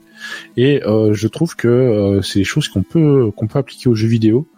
Et maintenant, on peut avoir des full sets par console et ça prend tellement pas de place que on peut stocker à mort. Mais moi, je prends beaucoup de plaisir, en tout cas, à aller chercher des pépites, des trucs pas forcément des trucs que j'avais joués, mais des choses que je trouvais. On peut redécouvrir, mais aussi il y a des choses, des jeux que j'avais vus qui étaient trop chers ou que j'avais pas pu avoir et de les tester. Et je trouve ça intéressant d'avoir une espèce d'encyclopédie du jeu vidéo. Et ça, je trouve ça très intéressant et très motivant pour jouer. Et les jeux d'avant sont extrêmement balèzes. Alors je suis d'accord avec toi, c'est vrai que le rétro gaming en fait on est face à un catalogue énorme, mais d'un côté même les consoles précédentes aussi, Wii U, etc., PS3, PS4, on a tout le catalogue qui est sorti, donc du coup on peut piocher dedans, mais le truc avec le rétro gaming comme tu en parles, du coup j'imagine que toi tu parles surtout de tout ce qui est émulation avec les ROM et du coup on peut récupérer ce qu'on veut quand on veut, on peut tester. Alors moi pour avoir beaucoup joué sur émulateur quand j'étais au lycée, il y a aussi un piège qui est le piège de tu télécharges le jeu, tu y joues 2 secondes et en fait tu rentres pas dedans, tu cherches pas forcément à rentrer dedans, alors que quand on achète un jeu aujourd'hui ou même quand j'étais gamin et que j'achetais un jeu sur Game Boy, du coup j'y jouais même s'il était nul entre guillemets ou difficile ou pas top quoi. Mais c'est vrai que le fait d'avoir des catalogues dispo, on va dire entre guillemets gratuits, ça fait perdre quand même quelque chose, même si ça permet aussi de toucher à des pépites qu'on n'aurait pas pu toucher à l'époque et que dans d'autres cadres on pourrait pas toucher. Donc c'est vrai qu'il y a ça qui est quand même assez important. Et après moi de mon point de vue personnel, c'est vrai que moi niveau esthétique, en fait je suis on va dire l'esthétique des pixels me touche énormément. Donc c'est vrai que moi j'ai un jeu d'époque me donne beaucoup plus d'émotion qu'un jeu actuel. Je pense que toi ça doit être la même chose, Jérôme. Non, ça pas forcément. Non, les deux peuvent être intéressants. Moi, j'aime autant l'esthétique d'un Megaman que d'un paysage de Last of Us. Mais après, c'est aussi le fait de découvrir des jeux auxquels, perso, je suis en train de faire la trilogie des BioShock, qui est ressortie sur Switch. Et ça, c'est pas vintage parce que c'est 2007. Mais c'est aussi le fait d'être passé à côté de jeux t'avais pas vu quoi en fait. Tu sais, on peut pas tout voir en fait avec tout ce qui sort. Et je trouve que c'est plutôt sain, plutôt ce que tu disais, la consommation à outrance, parce que finalement les jeux ils sont gratuits. Ouais, mais enfin tu peux être touché par un jeu en particulier et passer 200 heures dessus. Il faut un travail de recherche avant. C'est-à-dire que moi, j'ai passé énormément de temps à voir toujours des classements, mais des vidéos sur YouTube des meilleurs jeux par console. On va me dire, tiens, il y a des grands classiques, on peut pas passer à côté. Parce que, imaginons, moi, j'avais pas la Mega Drive. Ok, je vais prendre Sonic. Ok, je vais avoir, je sais plus comment il s'appelle, forcément. Contra. Je sais pas. Ouais, Contra, mais James Castlevania. Bond, c'était bien. Le jeu, là, comment il s'appelle, avec les 3 personnages Heroic Fantasy, là. Ah, Golden Axe. Voilà, les Golden Axe, voilà, il y a ça, mais en sortant de ça, il y a aussi des pépites, il faut vraiment aller les chercher, je trouve. Street of Rage. Vraiment, oui, mais encore une fois, ça, ils sont géniaux, ces jeux-là, hein, mais c'est les grands classiques. Si tu veux trouver la pépite, il faut vraiment aller la chercher sur les gens qui disent ce jeu-là est bien, et c'est pas évident. Et sans parler des imports, les Secret of Mana, ouais, les trucs, qui sont les grands classiques, mais après faut vraiment s'y plonger dans ces jeux-là, en tout cas. Le top de l'émulation, pour moi, c'est d'allier un petit peu les deux mondes, c'est-à-dire que il y a tout un tas de jeux qui n'avaient pas été traduits à l'époque, qui ont été retraduits par des fan teams, et du coup, ça donne des Lagoon Bahamut, ça donne des Final Fantasy VI entièrement traduits en français, ça donne des pépites qu'on n'a pas connues. À l'époque, c'était Final Fantasy VI. Moi, j'y ai joué cartouche américaine avec le tu sais, comment ça s'appelle là, l'adaptateur. Ouais, la D29. Ah là là, je crois qu'on a tous connu ça et tout. C'était dégueulasse et tout. Ta console, elle ressemblait à rien, mais tu jouais à Final Fantasy VI, quoi. Ça, c'était ça, Chrono Trigger. Oui. Mais il y a rien à retirer dans ce jeu. C'est un truc de déglingue. Bon, on a rajouté un petit peu des vidéos sur la version PlayStation, mais c'est un peu de poudre aux yeux parce que le jeu en lui-même, il y a comme ça et on en parlait la dernière fois, Zelda Awakening. C'est qu'est-ce que tu veux, le tout premier sur Game Boy. Awakening, il est génial, t'as rien à retirer. Le jeu, il est juste magique, quoi. Et donc ça fait partie, pour moi, d'une certaine époque. Pour moi, le meilleur contre-exemple comme ça, c'est Hollow Knight. Je sais pas si vous connaissez. Ça me dit rien comme ça. Ah, c'est un Metroidvania, mais qui est super joli, qui a une DA fantastique, et vraiment, c'est un hit en puissance. Il a été fait par 3 personnes. Voilà. Et c'est ça, c'est là où je veux en venir. C'est-à-dire que maintenant, on a des équipes de développement. Putain, t'as 500 personnes, mais le jeu, il a plus du tout d'âme. Ça fait qu'en fin de compte, quand tu reviens un petit peu à l'essence, c'est-à-dire un gameplay un petit peu primitif, on parlait de pixels tout à l'heure, une image un petit peu pixelisée, tu sais, ça a quand même un charme. Il y a des jeux, je trouve que c'est comme le bon vin, ça se bonifie avec le temps. Plus je joue à Super Mario World, plus je trouve que j'ai jamais retrouvé une inertie pareille sur un personnage. Le gameplay, il est juste magique. T'as rien à retoucher au truc. Et donc, quand tu opposes un petit peu par rapport aux jeux modernes qui sont faciles, qui sont accessibles, sans déconner, j'ai envie de jouer avec les pieds tellement c'est facile. Et ça m'emmerde. Enfin, je sais pas pour vous. Donc les rétro gamers sont-ils conservateurs? J'ai envie de répondre oui. Oui, un petit peu. Et je voulais parler aussi, en fait, il y a un phénomène quand même qui est apparu en même temps que le rétro gaming. C'est-à-dire qu'en fait, pour moi, les rétro gamers, il y a deux. Le rétro gaming, ça s'est splitté en deux parties. Il y a le bon rétro gamer et le voilà, c'est ça. C'est ça. Il y a ceux en fait qui veulent jouer à des vieux jeux et en fait ceux qui collectionnent en fait. Et en fait, actuellement, il y a vraiment un boom sur le prix de tous les objets vintage années 80 et 90 qui explosent. En plus, là, avec le confinement, ça n'a pas aidé. Et du coup, aujourd'hui, si tu veux être rétro gamer, mais en plus toucher vraiment, jouer avec les appareils d'époque, avec les consoles d'époque, les cartouches d'époque, etc. Voilà, c'est ça, c'est plus possible. Et en fait, les gens qui achètent aujourd'hui les jeux d'époque, en fait, ils les achètent tellement cher qu'ils jouent même pas parce que tu vas pas jouer un truc que t'as acheté 500 €, quoi. Donc c'est vrai que en fait, quand on parle rétro gaming, je pense que beaucoup de gens vont aussi penser aux collectionneurs et en fait, je pense que nous, on a plus une vision jeu que collection. Moi, oui. Sachant que je fais partie des deux mondes. C'est un budget en fait. Après, c'est des choix, c'est des portefeuilles qu'on peut avoir, mais moi, c'est surtout. Je vois qu'il reste 1 minute, mais pour moi, c'est le côté encyclopédie et me dire qu'il y a un peu comme au cinéma, il y a toujours des choses à voir, des films un peu à toutes les époques qui sont intéressants. Après. C'est un business en fait, c'est-à-dire que les mecs qui ont acheté en fait c'est 97-98 ceux qui ont fait leur collection à partir de ces dates-là, ils ont fait des affaires en or.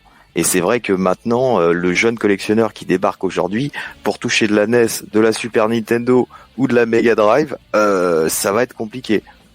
Et puis ça devient de plus en plus rare. Mais parce que rare et cher en fait. C'est-à-dire qu'il y a eu une hype autour du collectionneur. C'est-à-dire que d'un seul coup, il est passé.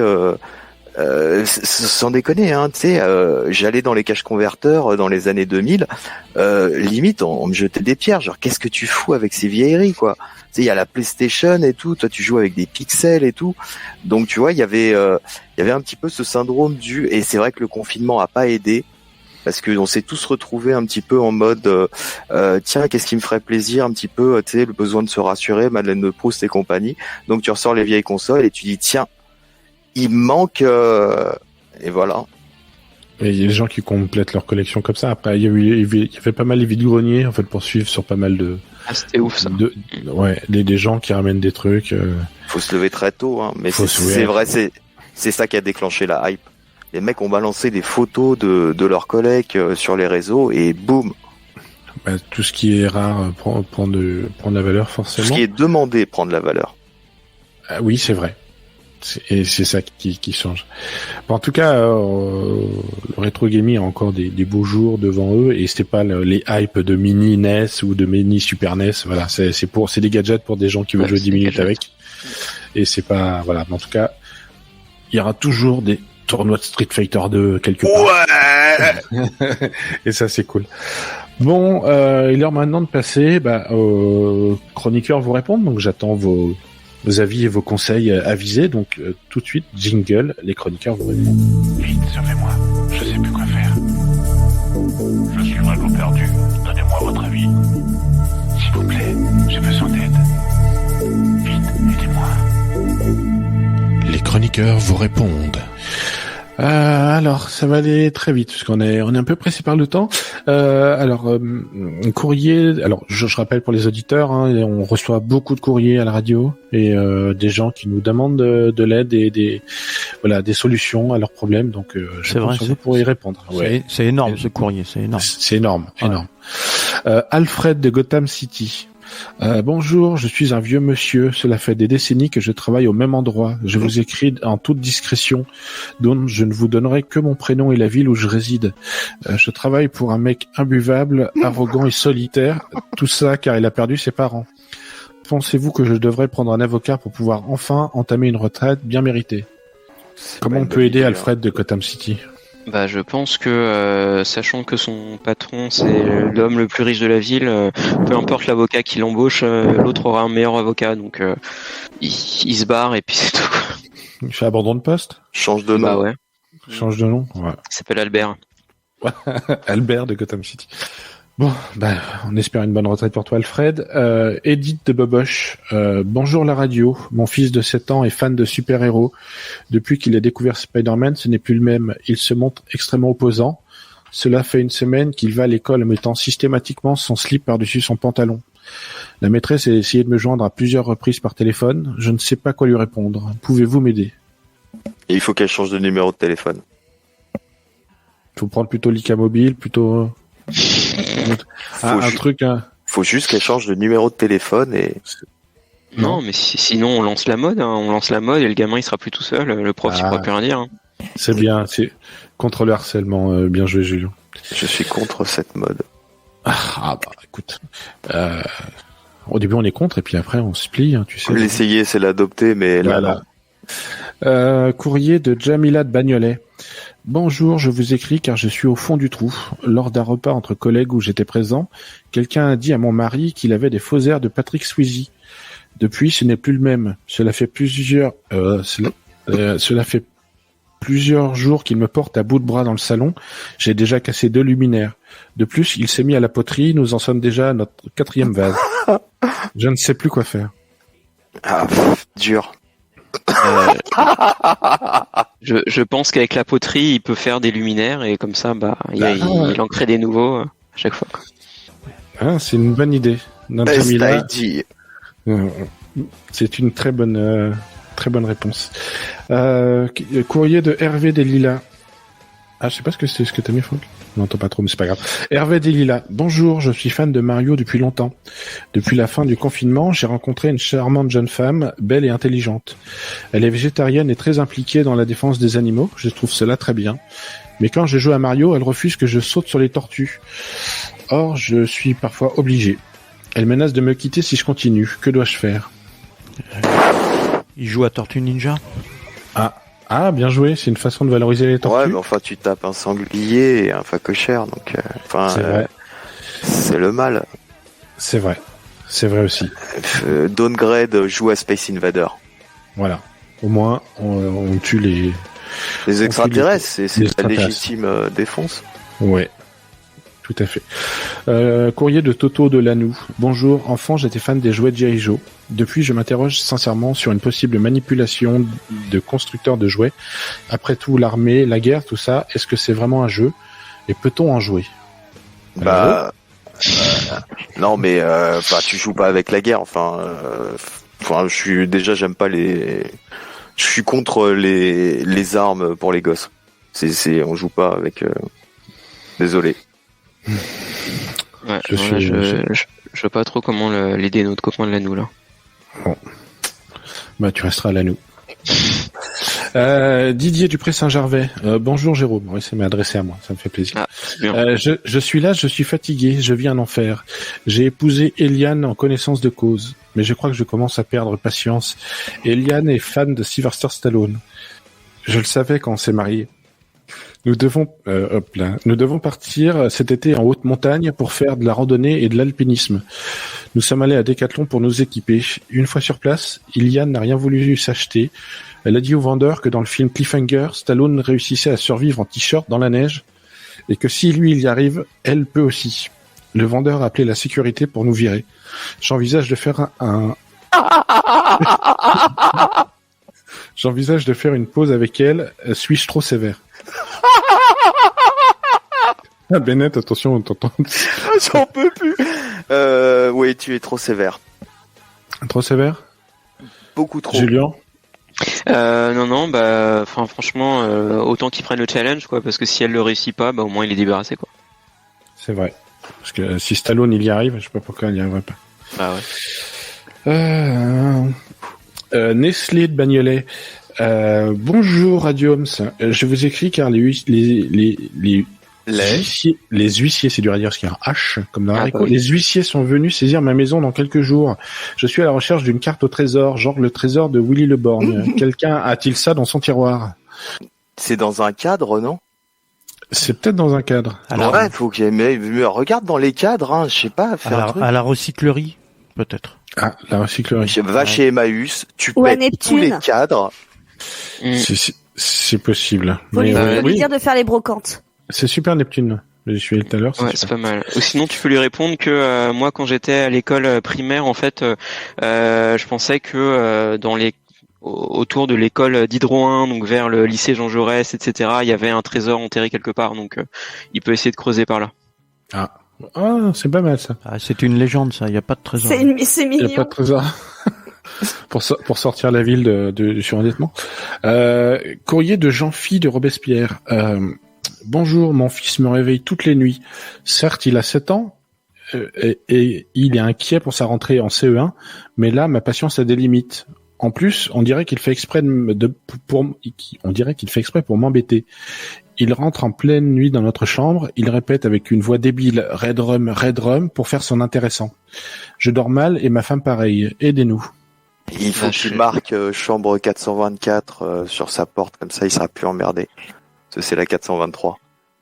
Ah, t'es sûr du numéro? Ouais. Enfin, je veux bien qu'on vérifie pour moi, mais il me semble que c'est la 423. Sinon, je connais une bonne adresse d'hôtel, pas dans un lac. Ou du sirop pour la toux pour le faire dormir. Ouais, c'est vrai. Ça fera bien dormir. Courrier de Michel de Romainville. Il revient souvent Michel. Michel. Ah oui. Ouais. Avec ma belle-mère que je déteste, nous débattons souvent pour savoir qu'est-ce qui est le mieux entre Star Wars et Star Trek. Généralement, la police intervient au domicile.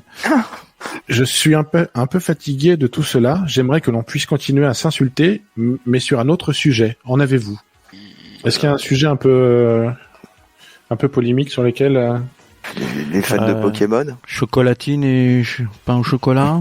Ah, bonne Chuck idée. Norris, Van Damme. Ouais. C'est Ou vrai. Tintin ou Spirou, je sais pas. Ah. Bon, voilà. En tout cas, on espère que vous avez eu des petits trucs. Encore deux rapidement. DC Comics ou Marvel. Voilà. Ah oui, ça c'est un gros sujet, ça. Bien. Oh là là. Il n'y a pas de débat. Non, Bennett, on commence pas. Mais il n'y a pas de débat. Il n'y a pas de débat, C'est la troisième guerre mondiale que vous voulez, là. C'est Marvel, il n'y a pas de débat. Oui, il n'y a pas de débat. Ah non, d'ici. Ouais, Voilà. les mecs qui portent leur slip au-dessus de leur caleçon, là, c'était tout à l'heure. Oui, c'est vrai. Stéphanie Dupré-Saint-Gervais, Désolée. bonjour. Bonjour, pour fêter nos 10 ans de mariage avec Dédé, mon mari, nous décidons d'aller à Venise pour le carnaval. Bien connu là-bas. Je sais que tout le monde va être masqué durant ce carnaval depuis que j'ai vu Massacre à la tronçonneuse. J'ai une grande peur des gens avec des masques, même si la proportion de personnes avec un masque en peau à Venise est extrêmement faible. Est-ce une bonne idée d'aller là-bas? Car si j'entends un bruit de moteur qui ressemble à une tronçonneuse, je pense partir en courant. Est-ce que les gondoles ont un moteur? Je sais pas. Je sais pas. Certains bateaux, oui. Et puis à Faire Venise, gaffe. elle risque surtout de partir en nageant. C'est possible. Ouais, je vous mets le dernier parce que celui-là, je l'aime bien. Stanislas de la mairie. Bonjour, je suis un grand amateur de la langue française et je ne comprends pas que l'on ne traduise pas tout en français, le nom des personnages dans les films d'horreur. Par exemple, Freddy Krueger, ne pourrait-on pas plutôt l'appeler Frédéric Kruge en français? Leatherface serait Face de cuir, Michael Myers serait Michel Meyer. Michel. Et Norman Bates serait Homme du Nord Battès. S'il vous plaît, sauvez la langue française. Il y a des choses qu'il ne faut pas traduire. Ouais. Entièrement d'accord. Sinon, il déménage au Québec. Bah ouais. C'est vrai. Mais Frédéric Kruge, moi, je trouve ça bien. C'est vrai. Bon, merci. Alors là, je vois que tout le monde est connecté. On va pouvoir passer au Burger Geek. Ça va être un joyeux bazar, mais ça va être assez rigolo. C'est pour ça qu'on le fait. Allez, c'est parti. Il n'y a pas de jingle. Il n'y a pas de jingle. Non, mais il y a Franck, qu'est-ce que t'as foutu? mais non, il n'y a pas de jingle. Il y a une petite musique normalement, mais s'il n'y a pas, il n'y a pas. Elle est là, mais là, la musique est là. Oh, bah, bon, on l'entend pas. En tout cas, c'est pas très grave. Alors, on va faire deux équipes. Alors, je vous explique le principe. Alors, on va faire un tirage au sort. On va faire deux équipes. Alors, comme c'est un peu moi qui choisis un peu les trucs, on va avoir une équipe Jedi, une équipe Sith. Alors, on va mettre Jedi et Sith. Attention, Caroline, je te mets avec les Jedi. Christelle avec les Sith. Jennifer avec les Jedi. Ok. Bennett avec les Sith. Julien avec les Jedi. Et Léo avec les Sith. Alors j'ai mis au hasard, hein, d'accord? Ok. Donc il va y avoir plusieurs épreuves et la première épreuve, ça va être l'épreuve X-Wing. Alors hop, je vais prendre. Ouais, ça commence bien. Alors chaque fois, vous marquez des petits points. Quand vous marquez des petits points, parce que j'avais fait une feuille avec les, forcément que j'en retrouve pas parce que j'en ai partout, avec des points. Hop, à chaque fois vous marquez un point, on va appeler ça un Yoda, d'accord? Donc pour l'instant, vous répondez par équipe. Donc on va commencer par une question pour l'équipe Sith. Donc retenez bien votre équipe. Donc il y a Caroline, Jennifer et Julien. D'accord? Ah, je pensais que j'étais dans les Jedi. Moi, je suis bien. Je crois que j'étais dans les sites. Je suis dans les sites. Moi, je suis Caroline. avec Léo et Bennett. Eh ben super, vous suivez mieux que moi. Donc Caroline, Jennifer, Julien. On est d'accord? Ah, bah. Ça, c'est les Et moi, je Jedi. suis où? Je suis Sith, moi. Alors il y en a Non. comme ça qui j'étais passent Sith, du justement, côté j'étais très obscur au côté, Ouais, il y en a comme ça. Alors je le redis, vous écoutez? Oui. Les Jedi, Oui. c'est Caroline, Jennifer, Julien. D'accord. Ok. D'accord? Et les Sith, c'est les méchants, hein, on peut le dire. Et C'est les autres. Christelle, Non, les sites c'est pas les méchants, non. Christelle, Bennett et Léo. Si, j'assume Ok. mon côté obscur. Attention, Ça marche. Attention, c'est parti. Alors, question pour les Jedi. Alors, s'il y a une question, 4 propositions. Alors, c'est pas une question de rapidité, hein, c'est que pour les Jedi pour l'instant. Dans la famille Simpson, quel personnage n'a pas de diminutif dans son prénom? Est-ce que c'est Marge? Est-ce que c'est Bart? Est-ce que c'est Lisa? Ou est-ce que c'est Homer? Je connais que Homer J. Simpson. Pour les autres. Ah, quel personnage n'a pas de diminutif? ou n'est pas un diminutif, si tu préfères. Ah, n'est pas un diminutif? Oui. Est-ce que tu peux répéter le nom, s'il te plaît? Ah non, ok, d'accord. J'ai compris. Dans la famille Simpson, quel personnage n'est pas un diminutif? D'accord, ok. Donc Bart, c'est par Bartholomé, ou Bartholoméou. Lisa, c'est Elisabeth, non, j'imagine? Je pense. Marge, c'est Margaret. Marjorie. Ou Marjorie, c'est Marjorie. Du coup, il reste que Homer, quoi. Donc c'est Homer. c'est Bonne Homer, réponse. Bonne réponse. Bien. Vous avez un point. Réponse pour question pour les sites. Dans le film Robocop, d'où Robocop sort-il son pistolet? Alors, réponse A, il n'a pas de pistolet mais une épée. Réponse 2, dans son dos mais c'est pas pratique. Réponse 3, dans sa cuisse droite. Ou réponse 4, il a un pistolet greffé à la main. Tu fais Dans sa cuisse. droite. La cuisse droite. La cuisse droite. Ok, c'est bon. C'est bon, bonne réponse. La cuisse. La cuisse droite. La cuisse. La cuisse droite. Question pour les. Ah non, c'était dans le dos, pardon. Bah oui, c'est dans le dos. Mais c'est Question pas pour les pratique. Jedi. Question pour les Jedi. Oui. Dans Malcolm, quel est le nom du frère de Malcolm, celui qui sait cuisiner? Est-ce que c'est Angus Young? Est-ce que c'est Rhys? Est-ce que c'est Dewey? Est-ce que c'est Bart? Alors, il y a que Rhys et Dewey qui sont des. Il sait cuisiner, Rhys? Ok, bah Rhys.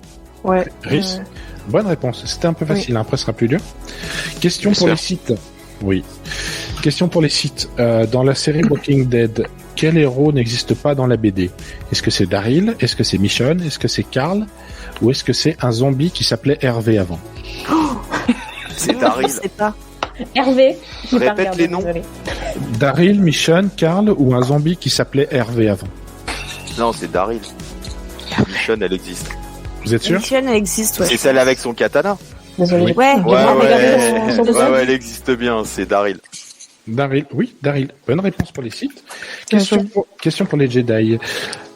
Hop, c'est de l'autre côté de la feuille. Dans le Big Lebowski, quelle est la boisson préférée du dude? Est-ce que c'est Irish Coffee? Est-ce que c'est Irish Coffee? Est-ce que c'est la sangria? Est-ce que c'est le martini? Ou est-ce que c'est le russe blanc? C'est le russe blanc, je crois. Oui, Si je me White trompe Russian. pas. Ouais. Bonne réponse. Hey. Question pour les sites. Dans quelle ville se passe la série Breaking Bad? Réponse A, à Bagnolet, car ça ressemble. Carrément. Réponse B, à la Baule, car il y a du camping.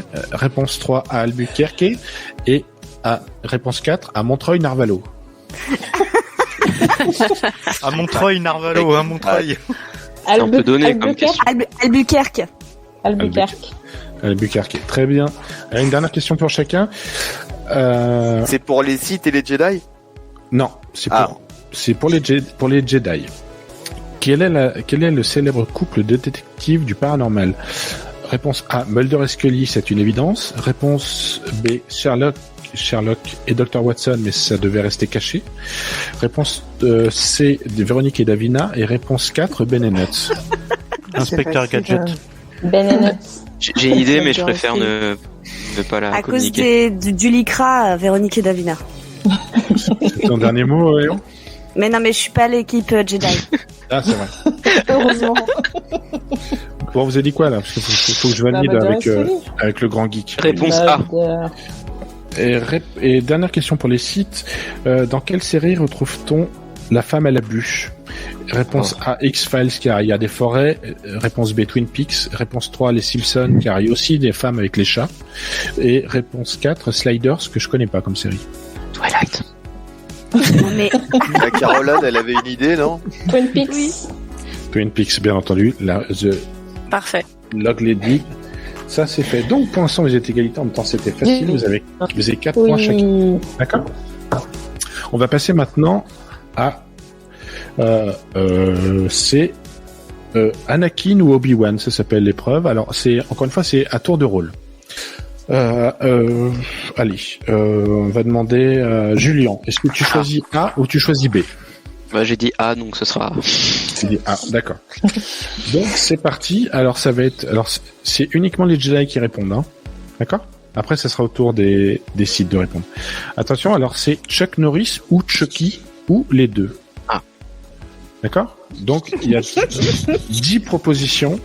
Donc, Chuck Norris ou Chucky ou les deux, attention. A, les cheveux roux. Les deux. Les deux. Coran, il faut pas que t'aides les Caroline, là, arrête.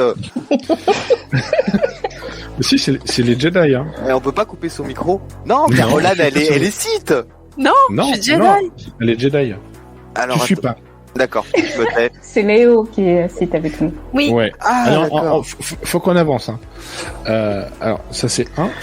Est né en 1940. Je pense que c'est Chuck, je sais qu'il Chuck Norris est né en 40, après Chucky, je sais pas. Juste Chuck Norris. Moi, je dis...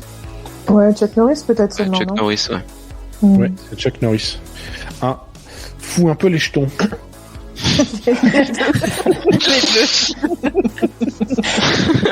Alors, c'est quoi votre réponse? Moi, je suis la foule. Donc les deux? Je dirais les deux selon les épisodes. Oui, c'est les deux, oui. Porte une salopette en jean. Chuck. Ça dépend.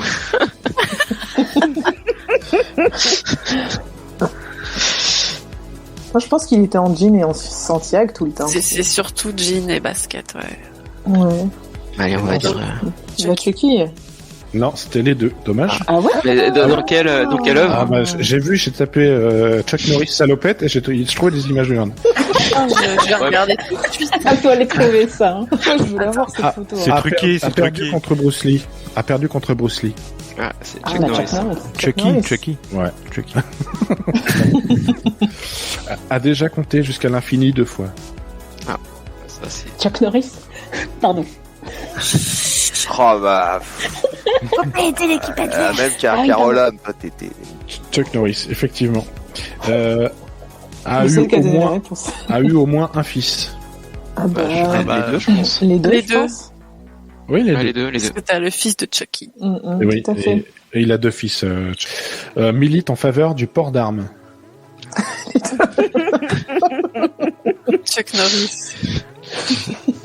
Chuck Norris, oui. A une fiancée au nom de Tiffany. Chucky. Chucky. Oui, bien joué. A eu son dessin animé. Chuck Norris. Peut-être les deux. Ouais, Ouh la je me vache. pose la question. Est-ce que c'est les deux ou pas? On peut faire une recherche Google. Non. Ah bah non, c'est de la triche. Bon, Ouais, je donne-moi plaisante. une réponse vite fait là. Allez, Chuck Norris. Ouais. Oui, c'est Chuck Norris. Bravo. Et, Ah, cool. Ouais. Bravo, Julien. donc vous avez 9 points. Attention, 9 points pour les jailles. Bon, maintenant c'est pour les sites.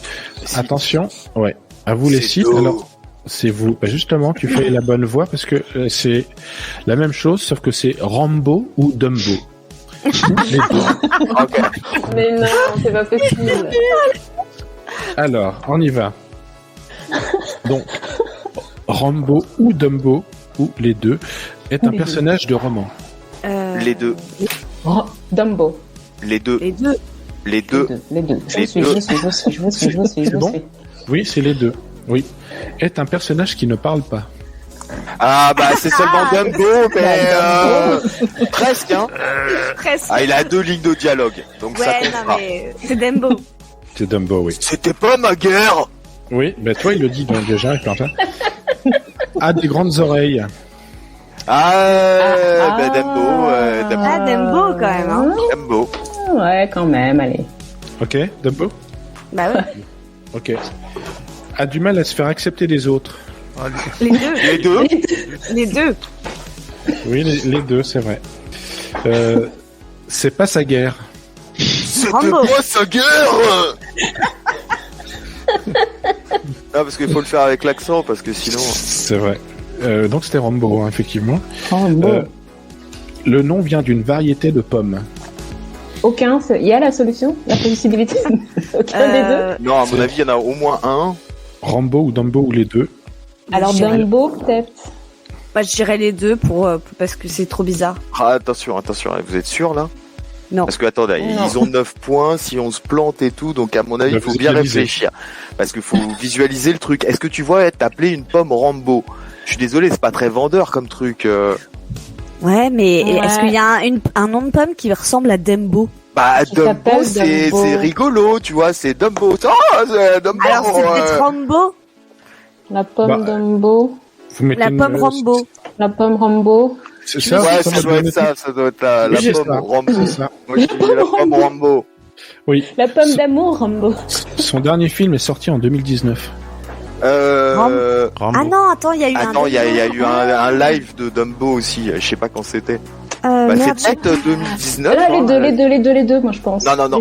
C'était pas Rambo 5 en 2019 il y a eu un Rambo, oui, avant le confinement là. Ah, c'est pas bête là. Non, si, non, mais si, je crois qu'il y a eu. C'était la suite. Attends, vous êtes sûr là? Ah oui, c'est ça, c'était Rocky machin. Ouais, il a eu un disciple, donc attention. Bon. Non, c'est. Attendez, vous courez là, c'est Rocky. C'est Rocky, c'est pas Rambo. C'est celui qui a un bandeau rouge là. On se concentre 2 secondes là. Tu peux répéter la question s'il te plaît? Son dernier film est sorti en 2019. On va y arriver. Moi, je crois qu'il y a un Rambo 5 qui est sorti en 2019. Il y en a un qui veut pas perdre. Hein. Ah bah attends, je hein. Bon, ça marche ou pas là? Quelqu'un répète? Moi je dirais les deux. Mettez-vous d'accord. C'est mon dernier choix, Jean-Pierre. Oui, c'est les deux. Mais...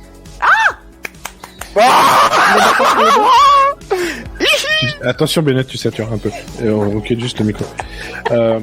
À une fin qui finit bien. Dumbo. Rambo, Dumbo, les deux. Il meurt à la fin du 5. Non, donc, spoiler alerte. Tu l'as vu, toi? Une fin qui finit bien. Il me semble qu'il meurt à la fin. Et puis il y a beaucoup de gens qui meurent entre les deux, donc je dirais Dumbo, quoi. Dumbo. Ouais, voilà. Et t'as mis avec une souris. Dumbo. C'est vrai que Rambo est très seul, mais quand même pas. Ouais, non, parce qu'il a mailing. Et joue aussi dans Rocky. Rambo. Bah non, Rambo il joue pas aucun des deux. C'était ça la réponse. Ah merde, bravo. C'est Ouais, mais ça compte pas, c'était pas dans les propositions au début. Ouais. Écoute, ça compte pas celle-là. Ça compte pas, c'est mort. Si ça va compter comme ça. Hop, vous êtes à égalité. Oh non, comment je suis pas d'accord? T'es pas d'accord, mais c'est le grand geek. Attends, le grand geek qui me parle. Le grand geek a parlé, le grand geek a toujours raison, règle numéro 1. Alors, attention, Franck, c'est à nous. Alors là, c'est une question de rapidité. Alors, vous allez entendre Non, il reste encore une épreuve après si on a le temps, mais on va essayer de se speeder pour tout faire. C'est le Wookiee Blind Test, attention. Vous allez avoir des extraits, ça peut être tout, n'importe quoi. Dès que vous avez, je demande le titre du film ou le titre du jeu, d'accord? Okay. Et dès que vous savez, vous dites votre prénom et sans brailler tout le monde en même temps, sinon on va pas s'en sortir, d'accord? C'est bon pour vous. Vas-y Franck, tu peux lancer le premier extrait. Je suis persuadé que l'avenir ne peut pas se faire sans eux. Donc il faut absolument les accueillir, ouvrir, c'est ça, leur ouvrir les bras. C'est mon combat personnel. Putain, et moi? Je sais pas si c'est Scarface, non? Ça s'est arrêté là? Franchement, on n'a pas entendu grand-chose. Ouais, c'était difficile. Il y a quelqu'un qui criait beaucoup, mais... C'est Anakin Skywalker, Star Wars. Je m'appelle Bernie Noël et j'aime bien les hyènes. Julien Bernie. C'est dont on parle jamais. Oui, c'est Bernie. Waouh, bravo. C'est le j'aime bien les hyènes. Ouais, deuxième extrait. Bennett, c'est arrivé près de chez vous. Ouais, bravo Bennett, un point pour les sites. Autre extrait. Chargeur d'armement Hartmann et votre chef instructeur. À partir. Jennifer. Je n'entends rien. Oui. C'est pas Police Academy ou quelque chose comme ça? Non. Caroline. Oui. Starship Troopers? Non. Ah merde. Léonore? Oui. Full Metal Jacket? Oui, bravo. Un point pour les sites. Bravo. Autre extrait. Julien. J'ai dit en premier. Bennett, en premier. Julien Tetris. Bravo. Un point pour les Jedi. On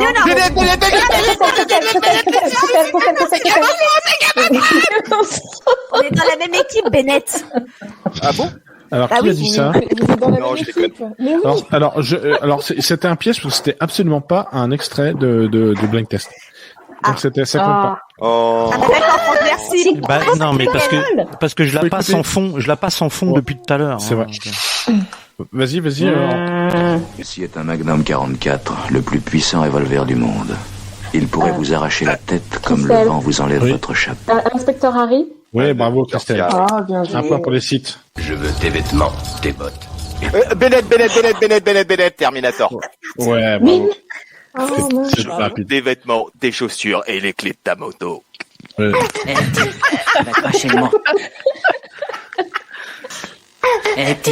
Tu vas cracher le morceau et nous raconter toute ton histoire. Bennett, les goodies. Ah, bravo. Bravo. Bravo. Ah, avec Choco, oui, bravo. Il y a des craquements numériques, sinon. Ah. Non, on n'entend pas. Julien. Purée, j'ai plus le titre du film, on en a parlé tout à l'heure en plus. En plus, oui. The Shining. Oui, bravo. Cool. Alors, c'est Bartini qui a déclenché l'opération. Il arrangera une rencontre. Il Jennifer, garantira ta sécurité. Oui. le parrain. Ouais. Oui, bravo. Un point pour les... Et je crois qu'on a fini, là. Non, il en reste un. Ah bah, c'est lequel? Je l'ai plus. C'est pas grave. On va passer c'est pas grave. Alors, pour l'instant, 1, 2, 3, 4, 5. Les sites ont un point d'avance. Ah. Donc, yes, bravo. ouais. Alors, on va passer maintenant. Bennett Attention. est content. Ah ouais. Alors, il reste. Il reste. Il reste. Alors, ouais, c'était ça. Dommage. Et ça, Bennett ou Julien peuvent trouver. C'était Street of Rage. On va passer à la dernière épreuve qui s'appelle l'ordre 66. Le temps nous presse, donc on va essayer de faire ça super vite. Attention. Tiens, 5 minutes. Ouh là là, ça va aller super vite. Christelle, A ou B? B. Ok. Un questionnaire Game of Thrones. Attention, toi t'es avec qui? Sinon c'est les sites. Je cite. Attention, ça va aller très vite. Le petit cri de bonheur. Alors, essayez de donner les réponses. C'est assez facile, hein. Mais essayez de donner les réponses de manière à ce que ça speed un peu. J'y vais. Quel est le prénom du Stark qui meurt à la fin de la saison 1? Ned. Ok. Quelle main Jaime Lannister se fait couper? La droite. Ouais. Attends, Celle qui tient son épée. Attends, il est pas gaucher? Non, il est droitier. Là, j'ai un méchant doute. Moi, je dirais la droite. Moi, je dirais la gauche. Est-ce qu'il doit tout réapprendre avec la gauche? Ouais. Non, enfin, il doit tout réapprendre avec celle à laquelle il tient pas l'épée. Je dirais qu'il est droitier, Moi, je comme dirais- 90% de la population. Bah, t'assumes, hein. On va aller Allez. Droite ou gauche? droite. Droite. C'était droite, vous avez de la chance. Ouais, bien sûr. Quels sont les frères et sœurs de Tyrion? Jamie et Cersei. Cersei et Jamie. Ok. Quelle organisation militaire garde le mur du Nord?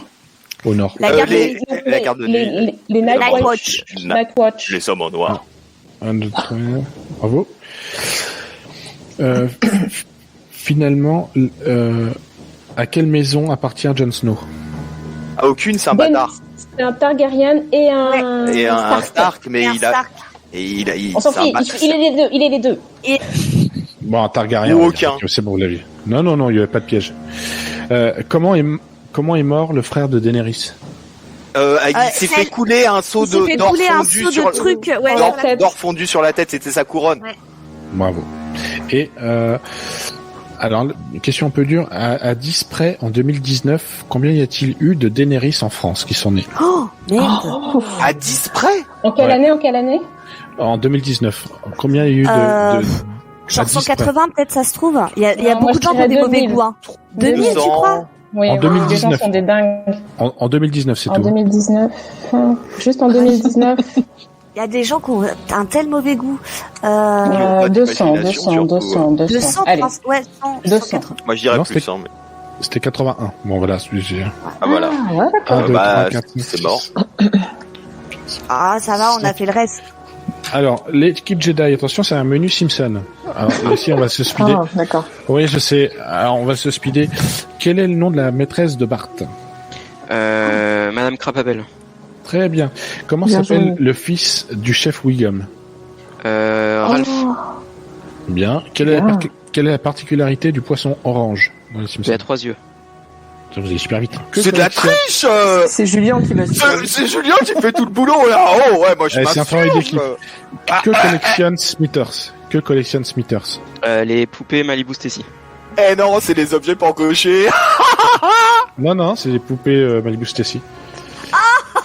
C'est Flanders qui Fallait pas la ramener, tiens. Quelle star a prêté sa voix à un personnage dans un asile? Michael Jackson. Non, pas incollable. Quel est le pays d'origine de Milouz? Il est belge. Enfin, participer les autres aussi. Hein. Ouais, mais je. Franchement, ça fait peur. Et dernière question, quel est le nom du héros de BD de Bart? Non, personne. Radioactive Man. Ouais, et en anglais? Atomic quelque chose, non? Non, il y a Atomic Boy, non, en anglais je ne saurais pas. C'est Fallout Boy. Fallout Boy, ok. Moi je tiens à dire un seul truc, c'est illégal. Par contre, ça fait un peu comme... alors, le résultat, vous êtes à égalité, en fait. C'est dingue. C'est illégal aussi, hein. C'est illégal. Alors, on n'a pas le temps pour se départager. En tout cas, encore une fois, il y a... on va se taper sur la gueule pour finir. Non, on a l'équilibre de la force, en tout cas. L'équilibre de rien du tout, moi je suis site. Hein. Oui, ça se voit que t'es site, hein. Les sites sont mauvais joueurs. Non, moi je dis une battle sur par Tetris, celui qui arrive à tenir le plus longtemps. Ah ouais, mais alors là, il y a pas de problème. Street Fighter. Ça serait cool, ça. Street Fighter, ouais. Je crois qu'on arrive à la fin de l'émission. En tout cas, on a l'équilibre dans la force. Je suis très content, Franck, que je t'ai retiré tes caméras, mais je pense que tu me faisais 1 minute, donc je pense que ça va être déjà l'heure de pouvoir rendre l'antenne. Merci à tous d'avoir participé à cette émission. Que c'était cool de la faire cette année, de vous avoir, de revenir pour vous. Voilà, je vous souhaite à souhaiter à tous les auditeurs de passer des bonnes vacances. Culturez-vous, allez voir des trucs que vous connaissez pas, jouez bien, regardez des séries, allez voir dehors. Regardez des dessins animés. Des dessins animés aussi. Voilà. Et moi, je voulais dire que ça a été un plaisir de gérer ces 10 émissions avec toi. Voilà. C'était super bien. Bonne préparation toujours. Et puis là, un beau final de 2 heures. J'aimerais ajouter un truc à la fin si c'est possible. C'est l'anniversaire de Jérôme aujourd'hui. En plein anniversaire Jérôme. Joyeux anniversaire Jérôme. Oui, merci. Et non, il est minuit 1 et donc c'est passé. Mais oui.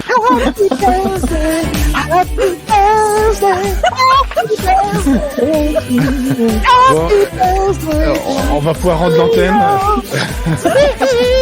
Salut tout le monde, bonnes vacances. Merci Jérôme. Au revoir. Salut.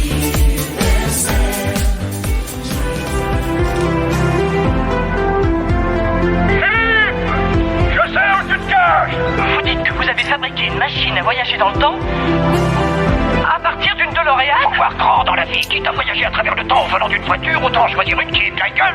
Pourquoi vous n'êtes pas venu me voir tout de suite au lieu d'appeler la police? Qu'est-ce que vous voulez de moi? Demandez-moi tout, mais donnez-moi ce que je vous demande.